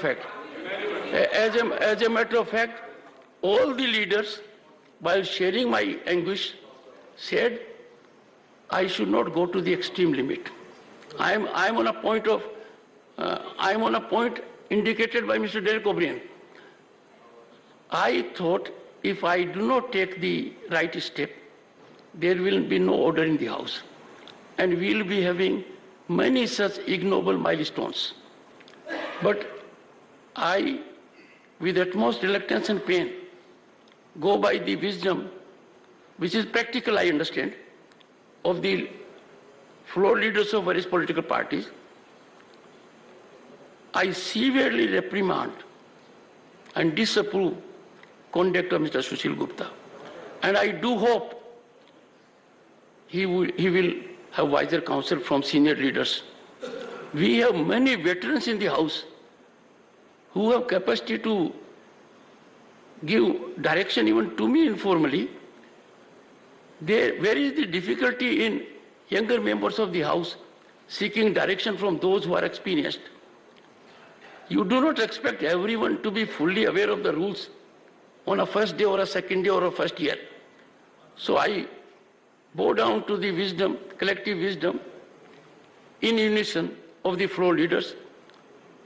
But I will be helpless and be guided by only the rule book if there is ever a repetition of this kind.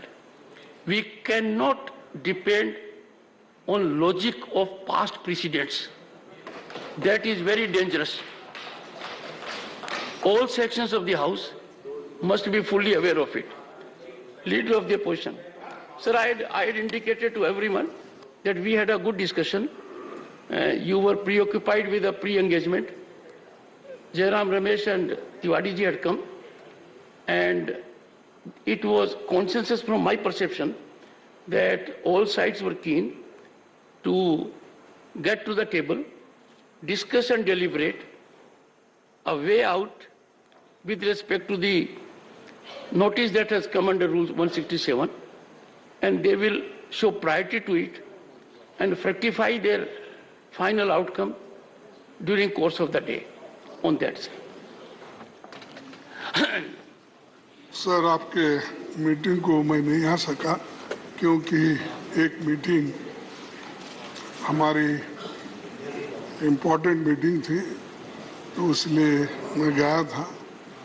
तो यहाँ पर आपने जो निर्णय लेकर ये कहा कि इसको दोनों मिलके एक सॉल्यूशन निकालना चाहिए, मैं इसका स्वागत करता हूँ।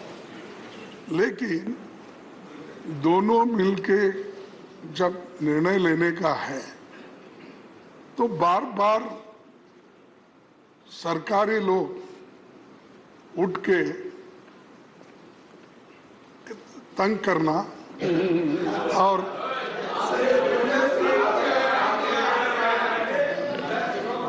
बार बार उठ के एक तो बोलने नहीं देते।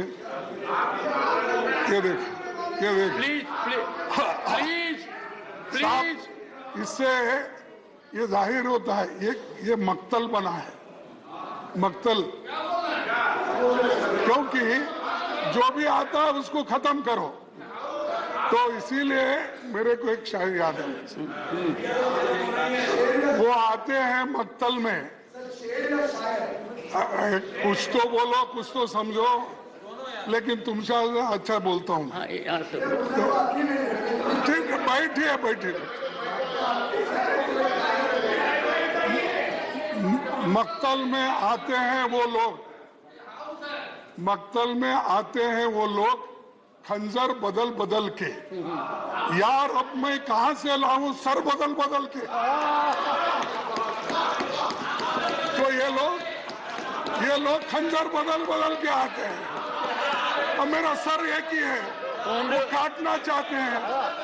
तो इसीलिए उनको कहिए ये डेमोक्रेसी में एक ही सर होता है, एक ही वोट होता है, और ये बार बार ये बोलते हैं उठ के। इसीलिए इसको एक सॉल्यूशन कीजिए, हम सभी सपोर्ट करेंगे।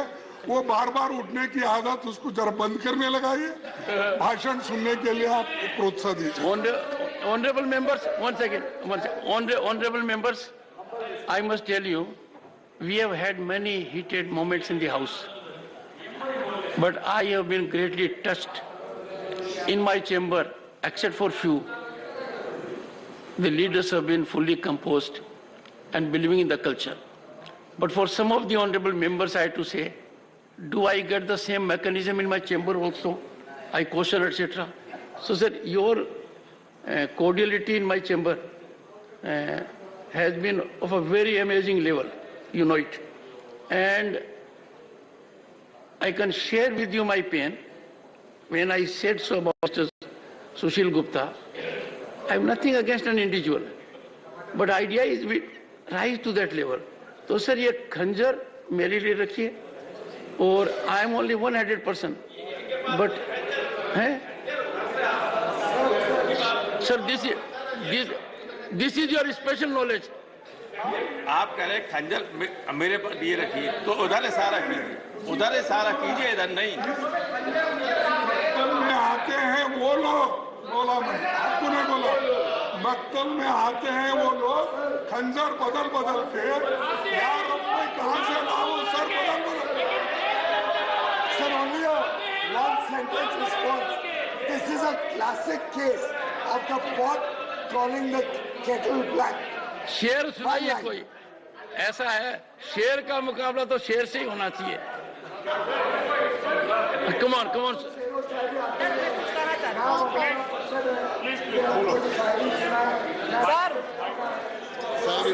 सर मैं कुछ कहना चाहती हूँ। ऑनरेबल लेडी मेंबर बोले। सर मैं माननीय खड़गे साहब बहुत बड़े सदस्य हैं, आपने एक शायरी सुनाई, तो सर मैं भी एक जवाब देना चाहती हूँ प्लीज। वो कत्ल भी करते हैं तो रहते हैं गुमनाम, और हम आह भी भरते हैं तो करते हैं बदनाम।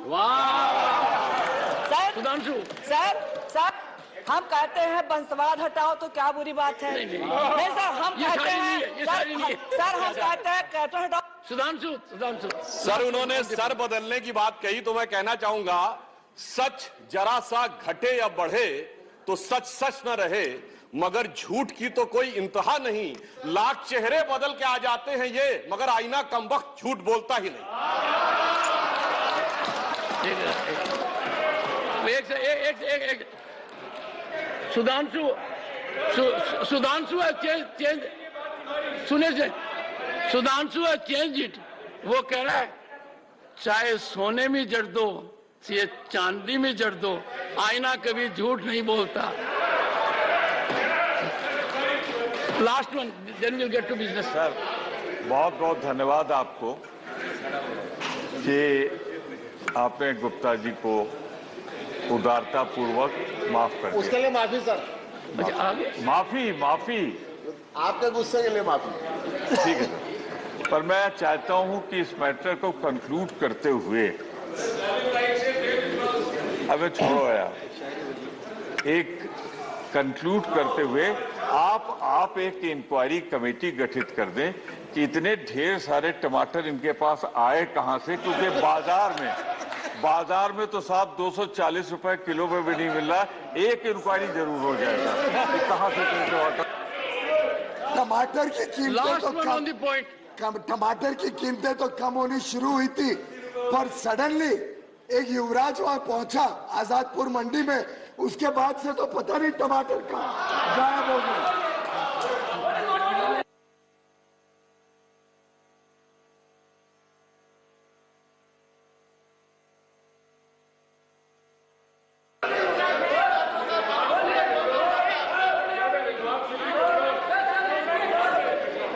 I'll look into it. I'll look into it. I'll look into it. I'll look into it. I'll look.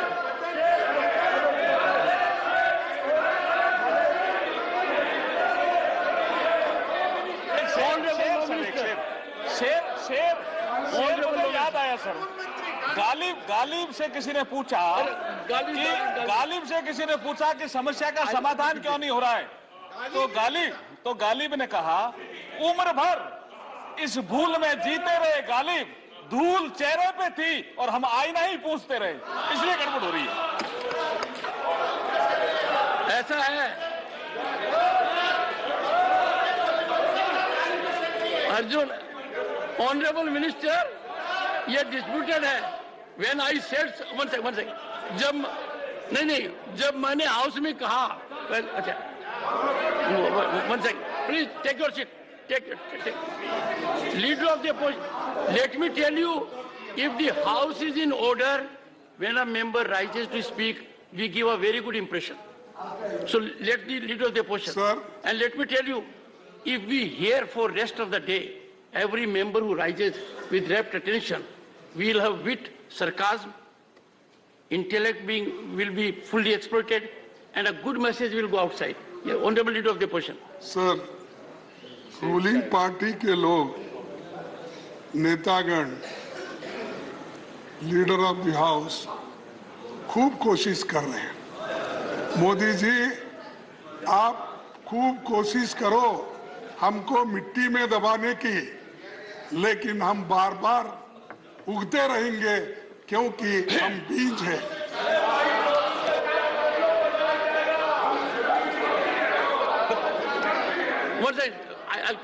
Sir, मिट्टी में दबाने की जितनी कोशिश हुई पिछले 20-25 सालों से लेकर 50-60 सालों तक,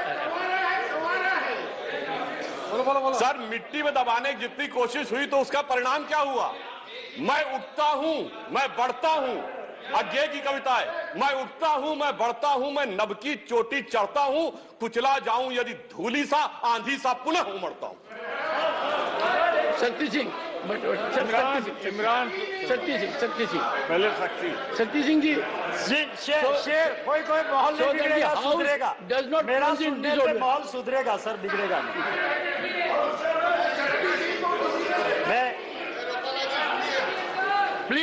प्लीज बहुत आसान है नशा पिलाकर किसी को गिराना। अरे मजा तो तब है जब गिरते हुए को संभालो।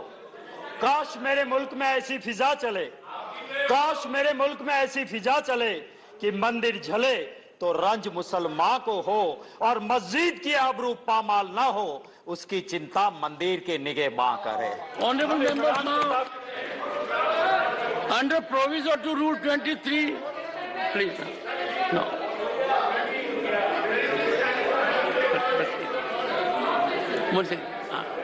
The Honorable Chairman.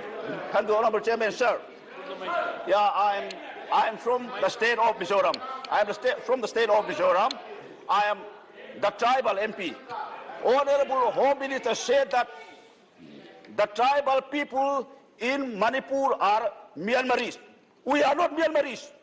We are Indian. We have been living there before British administration. Nothing will We go have on been record. leading Nothing 200 will go on years. record. Nothing will go on record. Nothing will go on record. Now sit down.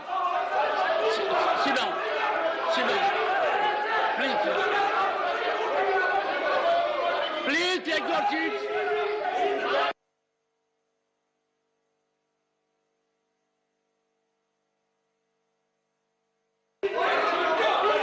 Come on now.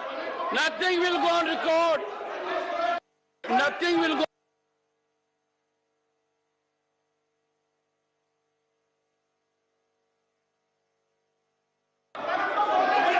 Take your seat. Take your seat. Take your seat. Take your seat. Take your seat. Take your seat. No. No. No.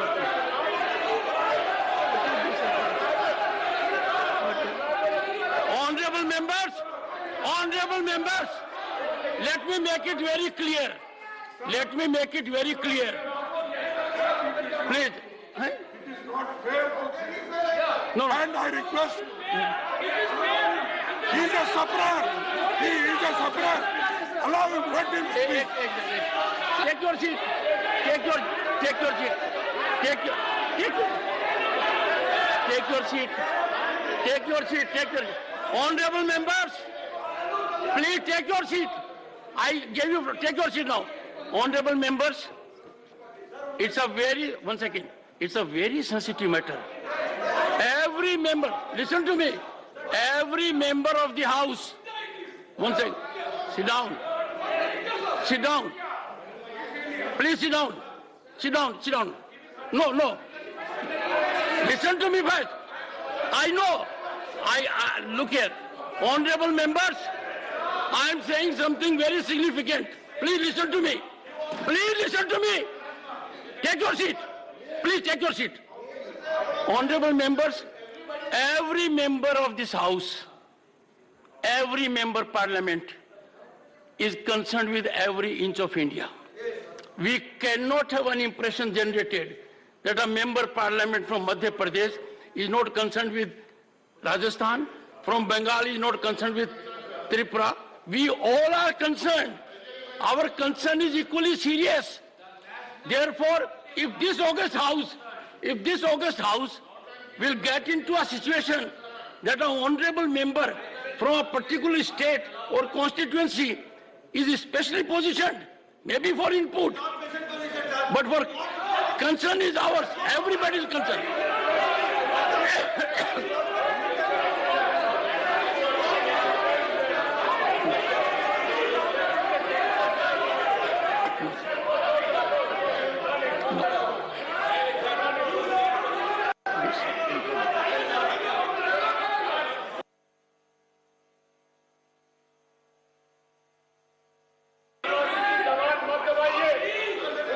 For introduction, Sri Arjun Ram Meghwal. Thank you, Honorable Chairman, sir. With your permission, I move for leave to introduce a bill to regulate the appointments, conditions of service and term of office of the Chief Election Commissioner and other election commissioners, the procedure for transaction of business by the Election Commission and for matters connected herewith or incidental thereto. Thank you. One notice given by Dr. John Bittas opposing the internal Chief Election Commissioner, other election commissioners, appointment of conditional service or term of Bill 2023. Moving? Yes, sir. Not moving? Yes. The question is that leave be granted to introduce the bill. Those in favor, please say aye. Those against, please say no. I think the ayes have it. The ayes have it. The ayes have it. Shri Arjun Ram Meghwal to introduce the bill. Sir, with your permission, I introduce the bill. Thank you. Shri Ashwini Vaishnav to move or leave to introduce the Post Office Bill 2023. Honorable Chairman, sir, I rise to move for leave to introduce a bill to consolidate and amend the law related to post offices in India and to provide for matters connected thereto or incidental therewith or incidental thereto. The question is that leave be granted to introduce the bill. Those in favor, please say aye. Those against, please say no. I think the ayes of it, the ayes of it, the ayes of it. Shri Ashwini Vaishnav. Honorable Chairman sir, I rise to move for introducing the bill. Dr. Mansukh Mandavia to move a motion for consideration for the Pharmacy Amendment Bill 2023. Get. What get out of it? What get out of it? Get out. No. Get your seat.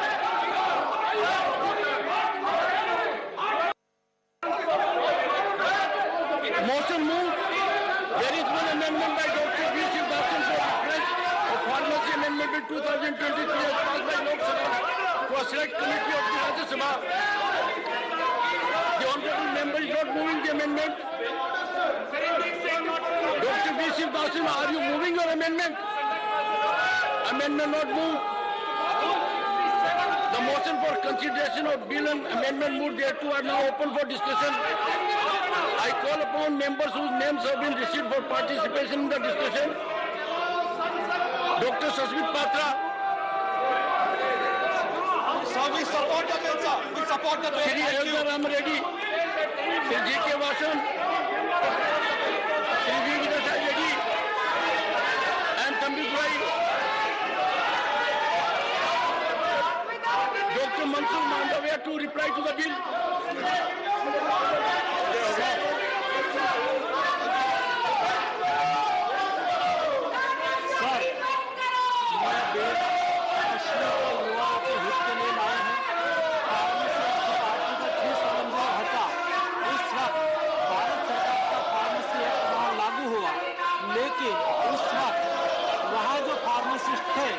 उसको deemed pharmacy माना गया, तो उसमें से कई लोग छूट गए थे।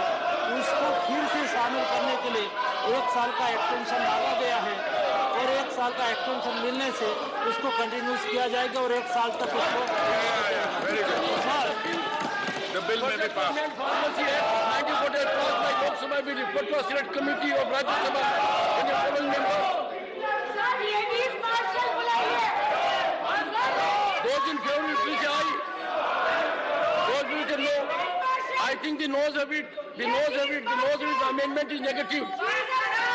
The question is that Pharmacy Amendment Bill 2023 as passed by Lok Sabha be taken into consideration. Those in favor please say aye. Those against will please say no. I think the ayes of it, the ayes of it, the ayes of it, the motion is adopted. We shall now take up close by close consideration of the bill. Close to still part of the bill. Those in favor say aye. Those against please say no. I think ayes of it, ayes of it, ayes of it. Close 2 is adopted. Close 1, the enacting formula and the title is still part of the bill. Those in favor please say aye. Those against please say no. I think the ayes of it, the ayes of it, the ayes of it. Close 1, the enacting formula and title are adopted. Dr. Mansukh Mandavia to move the bill. Sir, the bill may be passed.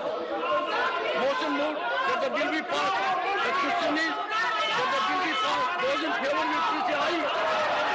Those against will please say no. I think the ayes of it, the ayes of it, the ayes of it. Bill is passed. The repealing and amending bill 2023 not being taken up.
होते हैं सब लोग बोलते हैं আর কত রক্ত চাই আর কত লাশ তোমাদের চাই আর কত করতে চাও বাঙালির সর্বনাশ सर 21 जुलाई शहीद दिवस होते हैं सर शहीद दिवस में शहीद का वार्ता नहीं है लेकिन बोलते हैं बीजेपी का नेता लोगों का घर घेराव करो शहीद दिवस से मन से बीजेपी का शहीद करने का वार्ता देता है सर ये लोग डेमोक्रेसी का बात करेंगे ये तो है वर्ल्ड्स 8 अजूबा सर जो लोग पोस्ट पोल वायलेंस में महिला के ऊपर इतना अत्याचार किया वो लोग डेमोक्रेसी का बात करते हैं सर बंगाल में 30% का राजनीति चलता है दुर्गा पूजा विसर्जन को लेकर राजनीति चलता है सरस्वती पूजा रोकने का राजनीति चलता है सर 59 कार्यकर्ता का इस पंचायत चुनाव में मौत हुआ है सर 2011 से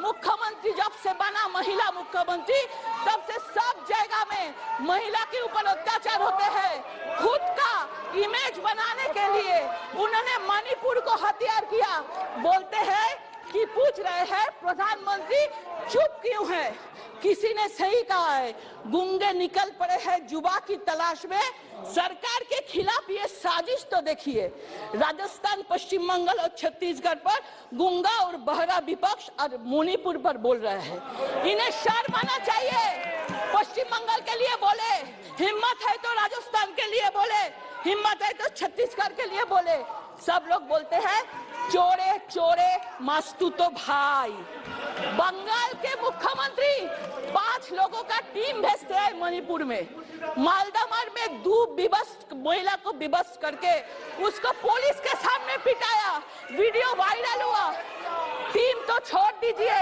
एक पंचायत सदस्यों को भी उन्होंने नहीं भेजा उनका जो सोकल इंटेलेक्चुअल है वो भी कैंडल लाइट लेके उन्होंने मिছিল नहीं करते हैं और हमारा मुख्यमंत्री पूरा मौन व्रत ले लिया सर मणिपुर तक पहुंच जाने वाले विपक्ष को पश्चिम बंगाल राजस्थान छत्तीसगढ़ का जीपीएस लोकेशन अभी तक मिल नहीं रहा है सर एक सांसद बोल रहे थे एक कौन से दूसरा कौन भारत जोड़ो पदयात्रा किया भारत तोड़ा कैसे सर भारत तोड़ा कौन टुकड़े टुकड़े गैंग ने भारत तोड़ा था भारत जोड़ो यात्रा के बाद भारत को तो जोड़ नहीं पाया सर लेकिन कुछ पार्टियों को अपने साथ जोड़ लिया सर एक महिला कांग्रेस वरिष्ठ नेता है बोलते हैं लड़की हूँ लड़ सकती हूँ लड़की हूँ लड़ सकती हूँ उत्तर प्रदेश में कुछ हुआ भाई बहन हाथ पकड़ के उत्तर प्रदेश चला गया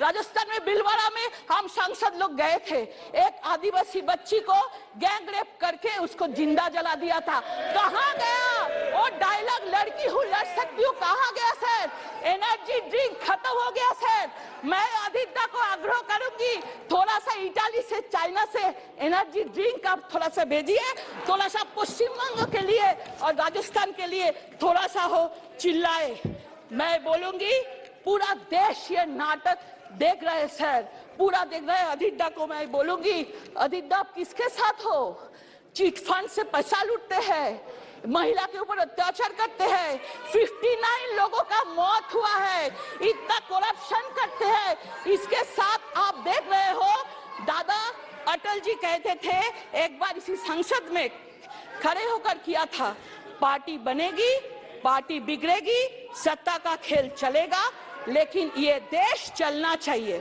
ये देश का लोकतंत्र रहना चाहिए जिसका घर शीशे के हो और दूसरे के ऊपर पत्थर नहीं फेंका करो प्रधानमंत्री जी का नेतृत्व में हमारा देश पूरा चल रहा है कोई इटाली से जन्म लेके नहीं आया कोई सोने का चम्मच लेके नहीं आया है सर जिनके साथ जनता जनार्दन है उसका कोई जरूरत नहीं है चिंता करने का ये नो कॉन्फिडेंस मोशन गिरेगा गिरेगा गिरेगा और 140 करोड़ जनता ने तुष्टिकरण को गिराएगा परिवारवाद को गिराएगा करप्शन को गिराएगा और गीता में एक श्लोक है ना दैनो ना पलायनम अर्थात कोई दीनता नहीं चाहिए चुनौतियों से भागना नहीं बल्कि उनका डांट कर सामना करना चाहिए रविंद्रनाथ टैगोर ने बोला था কি চিত্ত যেটা ভয় শূন্য, উচ্চ যেটা শির, জ্ঞান যেটা মুক্ত, जेता गृह प्राचीर।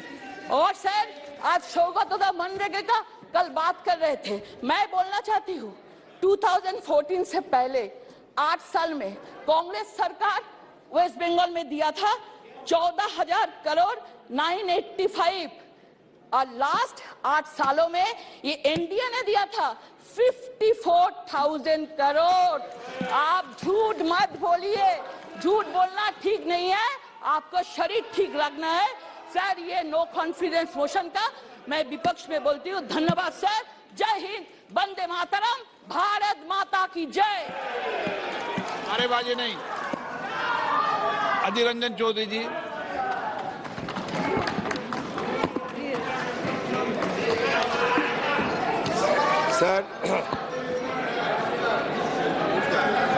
Sir, with all humility at my command,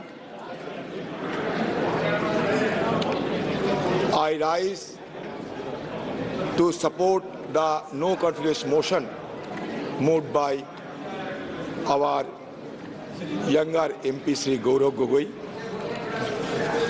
under Rule 198. Sir, as you know that no confidence motion per se does not mean that the government will be dislodged or dethroned. See, the issue is in the year 1782, first no confidence motion was moved in London when the then Prime Minister Lord North has submitted his resignation to King George III because the British army was defeated in the Revolutionary War in America. So in our parliamentary mechanism, it's a long overdue, it's a long tradition which has been persuading because we are also following the same path of parliamentary democracy in our country. In the year 1963, first no confidence motion was moved against Prime Minister Pandit Jawaharlal Nehru ji. Since then, 28 no confidence motion has been moved in this parliament. Barring the 3 confidence motions, all the no confidence motions were destined to be defeated. So the issue is, as the Treasury bench is trying to make it equivalent, as our attempt to dislodge this government, we know that we don't have the requisite number at our disposal. बहुमत की बाहुबली आपके पास है, बहुमत की बाहुबली से आप जीत सकते हो, लेकिन हमें क्यों ये नो कॉन्फिडेंस मोशन लाना पड़े, इसको थोड़ा समझाने की कोशिश होना चाहिए।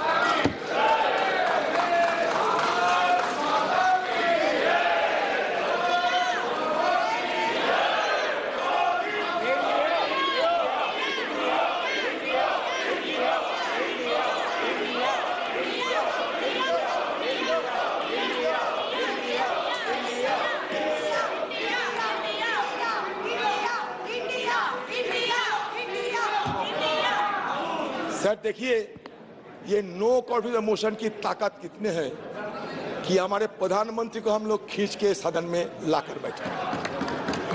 यही ताकत होते हैं संसदीय परंपरा की। हम ये नो कॉन्फिडेंस मोशन आने के लिए कोई सोचा भी नहीं था, लेकिन हम बार बार ये गुहार लगाते आए थे कि कम से कम हमारे देश की प्रधानमंत्री सदन में आए और मणिपुर की मुद्दे पे हम बोलने का पहले कुछ बोले। ये सिर्फ हमारा मांग थी और कुछ नहीं। हमारा मांग कोई बीजेपी नेता से नहीं, हमारी मांग थी हिंदुस्तान की प्रधानमंत्री से, जो लाजमी है क्योंकि हम भी ये सदन की मेंबर है। लेकिन पता नहीं प्रधानमंत्री जी क्यों इतना आड़े हुए थे कि सदन में ना आने की शपथ ले चुकी थी। तो इसी के चलते मजबूरन हमें भी ये संसदीय जो औजार इस्तेमाल करने की गुंजाइश है, ये संसदीय औजार को इस्तेमाल करते हुए हमें अविश्वास प्रस्ताव लाने पड़ी। ये अविश्वास प्रस्ताव लाने के पीछे सबसे बड़ा वजह है।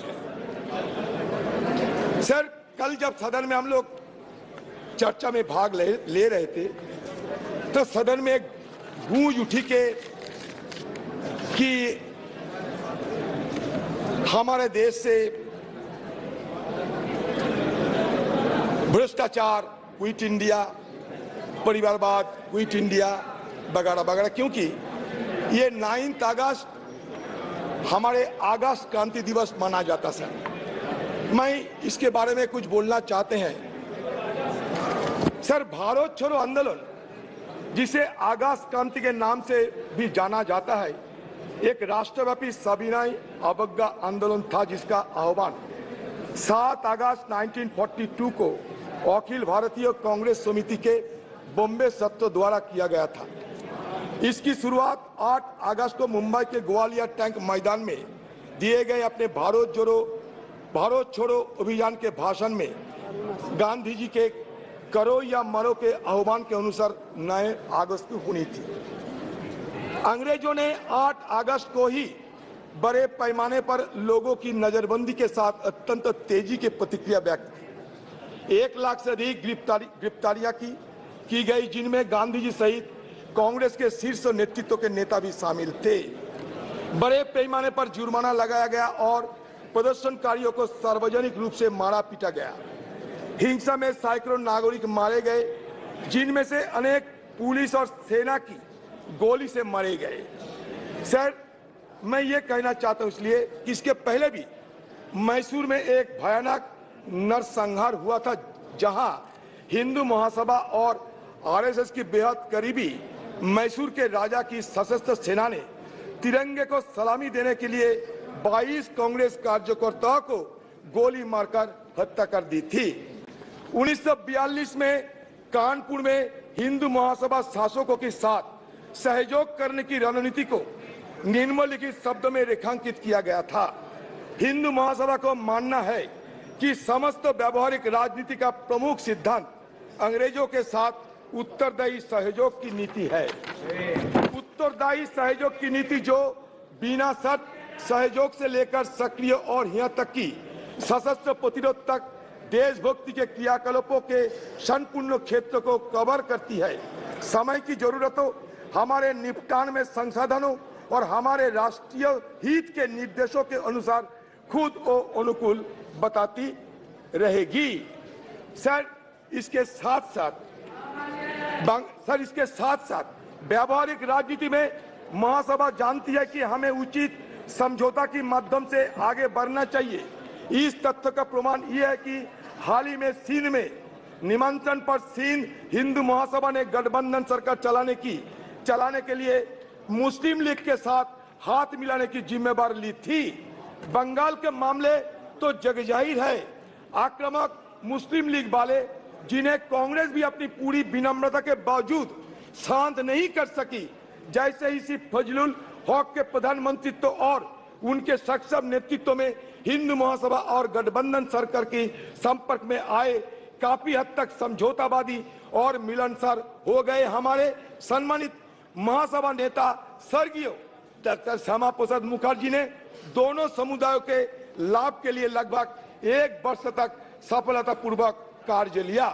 बंगाल मुस्लिम लीग मिनिस्ट्री में उप मुख्यमंत्री डॉक्टर श्यामा प्रसाद मुखर्जी ने हिंदू महासभा और मुस्लिम लीग की ओर से बंगाल सरकार के लिखे एक पत्र में यह स्पष्ट किया कि ये दोनों दल ब्रिटिश शासकों को कांग्रेस द्वारा आरंभ किए गए भारत छोड़ो आंदोलन के खिलाफ बंगाल के रक्षस के रूप में देखते थे। तो इसमें साबित क्या हुआ सर? ब्रिटिश के तरफदारी करने वाले आपके पूर्वजों ने ये देश के लिए यही हमें दान किया था।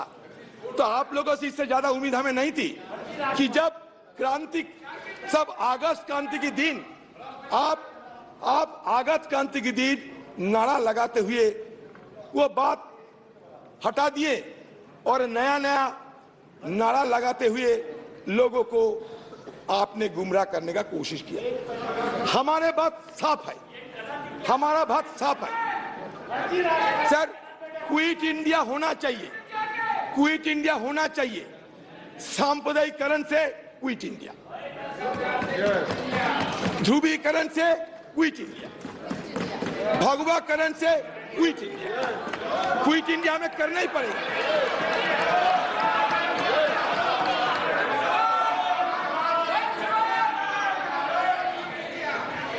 आजादी के शाम न हम होने देंगे, शहीदों की कुर्बानी को बदनाम ना होने देंगे। बची रहे एक बूंद लहू की रंगों में, भारत माता की आंचल को बर्बाद नहीं होने देंगे। यही हमारा मकसद है। मैं सिर्फ ये कहना चाहते हैं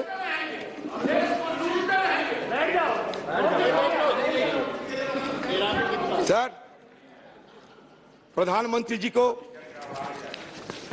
सम्मान के साथ ये कहना चाहते हैं कि देखिए प्रधानमंत्री जी,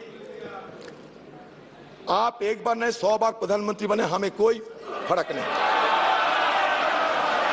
इसमें हमें कोई लेना देना नहीं। हमें लेना देना भारत की आम जनता के साथ। जब मणिपुर गए तो मणिपुर की दशा देखा हमने, और दशा देखने के बाद हमें जरूर यह महसूस हुई कि कम से कम देश की सबसे बड़ा मुखिया होने के नाते प्रधानमंत्री जी को एक बार मणिपुर के आम वासियों के लिए कुछ संदेश देना चाहिए, कुछ संदेश देना चाहिए थे। शांति की कोई पैगाम लेकर प्रधानमंत्री जी को खुद कोई कार्रवाई करना चाहिए थे। कम से कम आपकी तरफ से एक बार मणिपुर के लोगों को अपना मन की बात रखना चाहिए थे। सर, ये मांग कोई गलत मांग नहीं है, मणिपुर के आम लोगों की मांग था। सर, शेक्सपियर की एक मैकबेथ एक लेख है। मैकबेथ को सर ये टायरेंट कहा जाता था, एक टायरेंट किंग मैकबेथ, अत्याचारी राजा। तो मैकबेथ के अत्याचार देखते हुए शेक्सपियर ने बड़े दुख जताई थी और कह रहे थे कि स्कॉटलैंड में जिस तरीके की हमला हो रहे हैं, जिस तरीके की दुर्दशा देखे जाते हैं, तो उसमें बड़ी दुख के साथ एक कोई शब्द लिखे थे, it weeps, it bleeds, and each day a gas is added to the wounds. Each new morning, new widows howl, new orphans cry, new sorrows strike the heaven in the face. हमें भी लगा कि मणिपुर की हालत ऐसा ही है, जहां लोगों की मन में कोई चैन शांति कुछ नहीं थी। सारे मणिपुर, यही तो बात है, आप समझ नहीं सकते। अनारस के साथ बनारस की तुलना मत किया करो, चाना के साथ बेदाना की तुलना मत किया करो, बुलक के साथ हिलक की तुलना मत किया करो।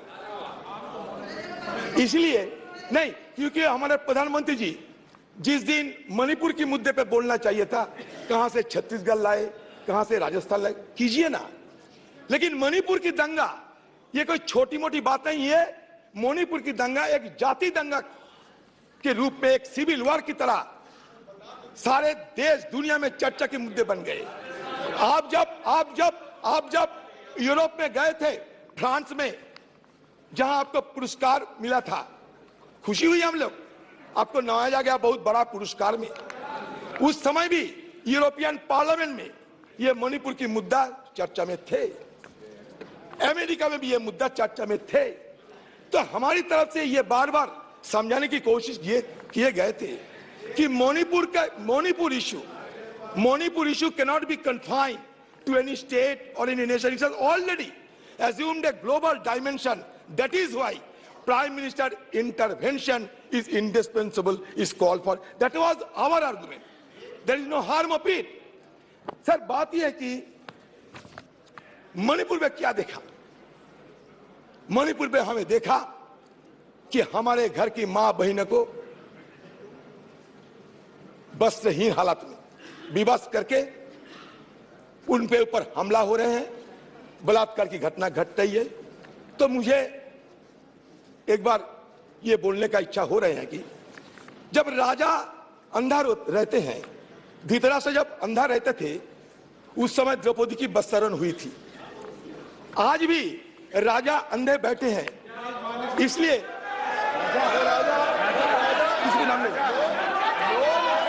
किसी को नाम नहीं लिया मैं, किसी को नाम नहीं लिया मैं। तो इसलिए जहां राजा अंधा बैठे रहते, जहां राजा अंधा बैठे रहते, वहां द्रौपदी की वस्त्रहरण चाहे वो हस्तिनापुर में हो, चाहे वो मणिपुर में हो, होते ही रहते। मणिपुर और हस्तिनापुर में कोई फर्क नहीं रहता। आपने एक अपील की थी कि इधर और साइड से बहस को शांति से सुना जाए। हम बड़े धैर्यपूर्वक सुनते गए। उन्होंने कहा कि हमने ब्रिटिश की कार्यपद्धति हमारी संसद ने अडॉप्ट की है, पूरे देश का अपमान किया, हम चुपचाप बैठे रहे। हमारी संविधान सभा ने ये पूरी प्रक्रिया तय की है, स्वीकार करी है। आगे माननीय अध्यक्ष जी, इसके बाद भी अनर्गल बोलते रहे। अब मैं अभी ये जो प्रयास कर रहे हैं, उनकी पार्टी ने उनको समय नहीं दिया। मेरे बोलने के साथ बात दिया जाएगा। आपने समय दिया, उसमें कुछ स्कोर करना चाहते हैं, कुछ मान्यता, मगर माननीय अध्यक्ष जी, इस सदन की एक गरिमा है। देश के प्रधानमंत्री जी के बारे में जिस प्रकार का ये उल्लेख कर रहे हैं, मुझे लगता है ये विपक्ष के नेता के लिए शोभा नहीं देता। आपने उनको या तो कंट्रोल करना चाहिए, या तो ट्रेजरी बैंक के एमपी भी ये नहीं सुन पाएंगे। अमित शाह जी, आप थोड़ा बैठे, प्रधानमंत्री जी के गुस्सा नहीं आता, आपको क्यों आते हैं इतना? किसी को गुस्सा नहीं आते, तो चर्चा की मुद्दा है। आप मुद्दों पे बोलिए सर। मुद्दे पे तो बोलते हैं सर। हाँ। बहुत दिन पहले सुना इस देश से हजारों करोड़ रुपया लूटकर नीरव मोदी भागे थे, किसी ने उनको पकड़ नहीं सके। हमारे एनडीए सरकार की इतना ताकत, उन्हें छू नहीं सके। और कैरिबियन समुद्र की बीच में मस्ती करते देखा जाते हैं, जो मर्जी वो कहते रहते। तो मैंने सोचा कि नीरव मोदी सारे जिंदगी के लिए हमारे से दूर चले गए, लेकिन अब पता चला नीरव मोदी दूर नहीं गए। मणिपुर की घटना देखने के बाद मुझे यह पता चला नीरव मोदी यहाँ हिंदुस्तान में जिंदा है, और नरेंद्र मोदी नीरव मोदी बनके अभी भी चुपचाप अपने चुप्पी साधे होकर बैठे हैं।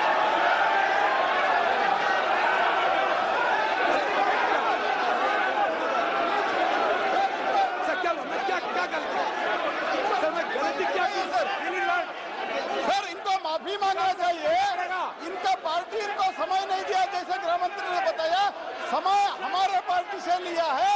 और अभी इनका से लेकर क्या बात कर रहे हैं सर? चाँद से लेकर सर ये अनाप शनाप बात नहीं चलेगा सर। चीता तक ये नीरव मोदी को लोन पे इन लोगों ने दिया है, कांग्रेस पार्टी ने दिए है। सदन है, आप मुद्दों पे बोलिए। मैं तो ये मेटाफोरिकली बोला। अभी सदन के अंदर मेटाफोरिकली नेता लोन कौन दिया? लोन कौन दिया? कोई गलत? अरे अजीर बाबू, लोन कौन दिया बताइए। आपके एआईसी के ऑफिस से फोन करके लोन दिलवाए नीरव मोदी को, क्या बात कर रहे हैं? अगर आप सत्ता में रहते तो नीरव मोदी इधर रहता था। उनको लोन वसूली करने के लिए हमने कोशिश की, हमारा सरकार इसीलिए भाग गए हैं। उदाहरण की तरह बोले सर। बात यह है कि हमारे प्रधानमंत्री चाहे चांद हो और चाहे कूनो फोर्स की चीता हो, चांद हो, ये कूनो फोर्स की चीता हो, हर चीज में। प्लीज प्लीज प्लीज प्लीज जाइए, प्लीज जाइए अपनी अपनी सीट पे।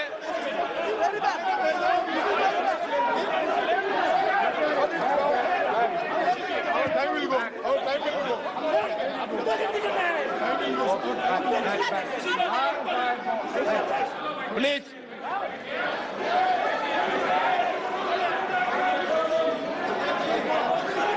सर आप मुद्दे पे बोलिए। बड़े दावे के साथ कह सकता हूँ सर, मैं किसी को आहत करने के लिए, आप मुद्दे पे बोलिए ना, चोट पहुंचाने के लिए मैं एक शब्द नहीं कहते। अच्छा, आप लोग गलतफहमी हो रहे हैं। हम ये कहना चाहते हैं कि चांद से लेकर पूनो फॉरेस्ट की चीता तक हर चीज में हमारे प्रधानमंत्री कुछ ना कुछ बोलते। संयम रखिए आप। मणिपुर के बारे में उन्हें चुप्पी साधी रहे, ये हमें बिल्कुल पसंद नहीं है। यही मैं जाहिर करना चाहते हैं। संयम पे बोले आप। सर अभी तक देखिए ना, मणिपुर की जो 2 MP है, मणिपुर के 2 MP डॉक्टर रंजन सिंह राजकुमार, मणिपुर का और एक MP डॉक्टर लोरो फुजो, किसी को बोलने का मौका नहीं दिया जाता कि हमें सदन के अंदर कुछ सुने उनसे, वो भी नहीं मौका मिलती लोग। हम अमित शाह जी को पूछना चाहते हैं, अमित शाह जी कल जो आपने बयान दिया ना, ये बड़ा घातक बयान दिया आपने कहा था कल, याद कीजिए, कि हम बफर जोन में सारे सिक्योरिटी फोर्सेस को तैनात किया है। याद कीजिए, आपने खुद स्वीकार करते हैं कि बफर जोन बन गए हैं। बफर जोन कहाँ बनते? लाइन ऑफ कंट्रोल में बफर जोन बनते। इसका मतलब आप क्या स्वीकार करते हैं कि कंक्लूड और मेटीलैंड अलग हो गए? Please conclude. नहीं सर, चलिए प्लीज कंक्लूड। सर कैसे सर? ओके सर, इसीलिए ये बफर जोन की बात कभी आपको नहीं करना चाहिए था।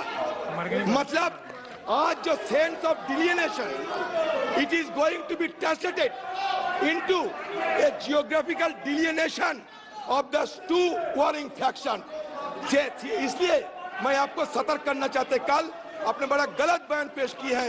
ये बफर जोन की मुद्दा उठाकर आपने खुद स्वीकार किया कि बफर जोन अभी है। आपने कांग्रेस पे आरोप लगाने का कोशिश किया, लेकिन देखिए आपने खुद राज्यसभा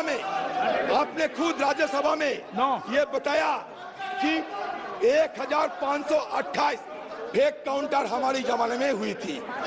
ये आपने यही नहीं बताया कि कितने साल तक वो हुई थी।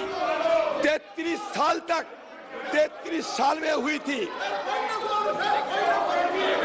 Sir rule 352(5) sir rule 252(5) sir, Congress की जमाने में कांग्रेस की person in high authority unless the discussion is based on the substantive motion drawn in proper terms, sir.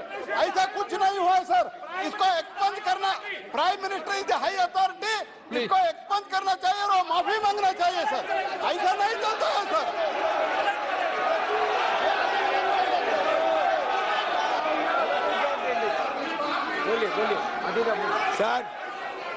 Sir हमारे गीता में एक बात कहे जाते, गीता में अहंकारम बलम दर्पम कामम क्रोधम, इनका पॉइंट ऑफ ऑर्डर है माननीय अध्यक्ष जी। बोलिए ना सर 352 अहंकारम 352(5) sir, बलम दर्पम, referring to the fact matter on which the judicial decision is pending. Second, sir, मैं ये सब रेफर नहीं करता हूँ। 5वां नंबर पर ये है, reflect upon the conduct of the person in high authority unless the discussion is based on the substantive motion drawn in proper terms. कोई मोशन मूव नहीं किया है प्रधानमंत्री जी के खिलाफ। ऐसे आरोप लगाना अनाप शनाप baseless allegation, doing the baseless allegation cannot be accepted sir, it cannot be tolerated. He should, आप रूलिंग देना चाहिए, हमारा निवेदन है, और उनको माफी मांगना चाहिए, और जो कुछ भी बोला है वो एक्सपंज करना चाहिए सर। कोर्ट से निकाल दिया, प्लीज कोर्ट से निकाल दिया प्लीज। सर बोले नो सर, आप ऋतुराज सिंधिया जी।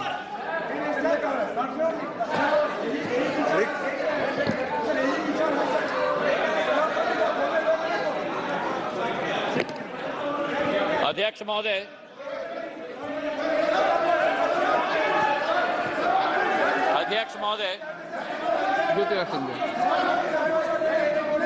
आज मैं अपने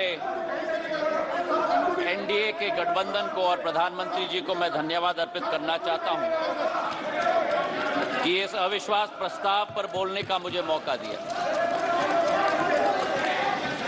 लेकिन जो ये दृश्य अध्यक्ष महोदय इस प्रजातंत्र के मंदिर में आज हम देख रहे हैं, जिस प्रजातंत्र के मंदिर में इस देश की संस्कृति, इस देश का सद्भाव, इस देश की विचारधारा निर्मित की जाती, जिस प्रजातंत्र के मंदिर से देश की 140 करोड़ जनता अपनी प्रेरणा लेती, उस प्रजातंत्र के मंदिर में ये स्पष्ट हो गया है अध्यक्ष महोदय कि इन लोगों को ना देश की चिंता है, ना प्रधानमंत्री के पद की चिंता है, ना राष्ट्रपति के पद की चिंता है। इनको तो केवल अपनी हैसियत की चिंता है। ये देश को पूर्ण रूप से स्पष्ट हो गया। अध्यक्ष महोदय, मुझे 20 साल हो गए हैं इस संसद में, मेरा अपना सौभाग्य मैं मानता हूं, लेकिन ऐसा दृश्य में मैंने 2 दशक में नहीं देखा है कि जिस तरीके से देश के सर्वोच्च पद के व्यक्ति 140 करोड़ जनता के हृदय में स्थापित इस देश के प्रधानमंत्री के प्रति जो शब्दों का उपयोग विपक्ष के द्वारा किया गया है, मैं मानता हूं कि सदन के सामने नहीं लेकिन देश की जनता के सामने इन्हें माफी मांगनी चाहिए। आज जो दृश्य हम देख रहे हैं अध्यक्ष महोदय कि अविश्वास प्रस्ताव के आधार पर, अध्यक्ष महोदय मैं आपका संरक्षण चाहूंगा। ये बोलने के लिए कभी तैयार हो जाते हैं लेकिन सुनने के लिए तैयार नहीं होते। ना देश की जनता की ठोक कर 2 बार चुनाव में नतीजा हजम करने के लिए तैयार है, ना सदन की बात सुनने के लिए तैयार है। आज जो स्थिति उत्पन्न हुई है अध्यक्ष महोदय, जो अविश्वास प्रस्ताव लाया गया, सर आपका संरक्षण मैं चाहता हूं, इनको कंट्रोल किया जाए। देश की जनता ने तो अपना पूरा परिणाम इनके चेहरे पे दिखा दिया।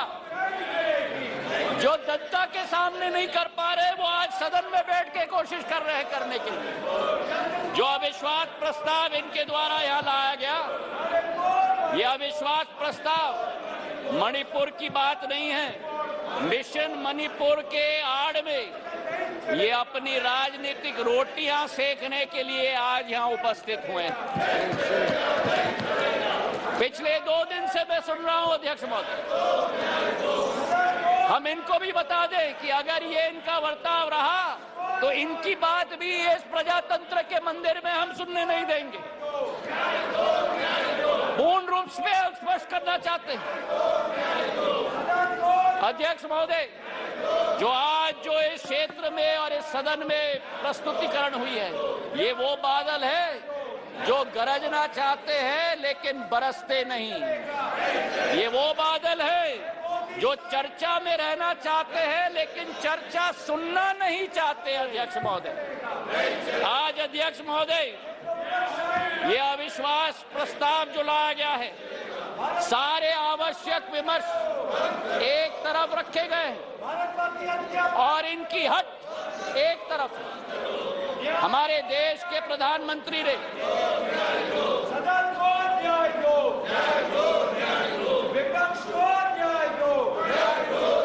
हमारे देश के प्रधानमंत्री ने सभापति महोदय सदन के बाहर मणिपुर पर संवेदनशीलता के साथ बयान दिया, लेकिन इनका हट है कि बयान सदन के अंदर दें।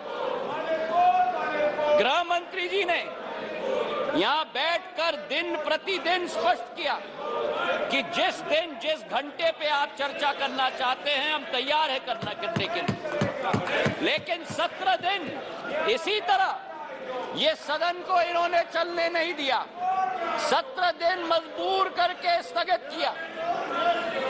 और आज अध्यक्ष सभापति महोदय, मैं स्पष्ट करना चाहता हूं कि जो ये लोग मौन व्रत की बात करते हैं, मैं इनसे पूछना चाहता हूं 1993 में जब मणिपुर की जातीय हिंसा में 750 लोगों की जान गई थी, तब तक के अंदर मौन व्रत क्यों धारण किया था? इसका जवाब ये दे।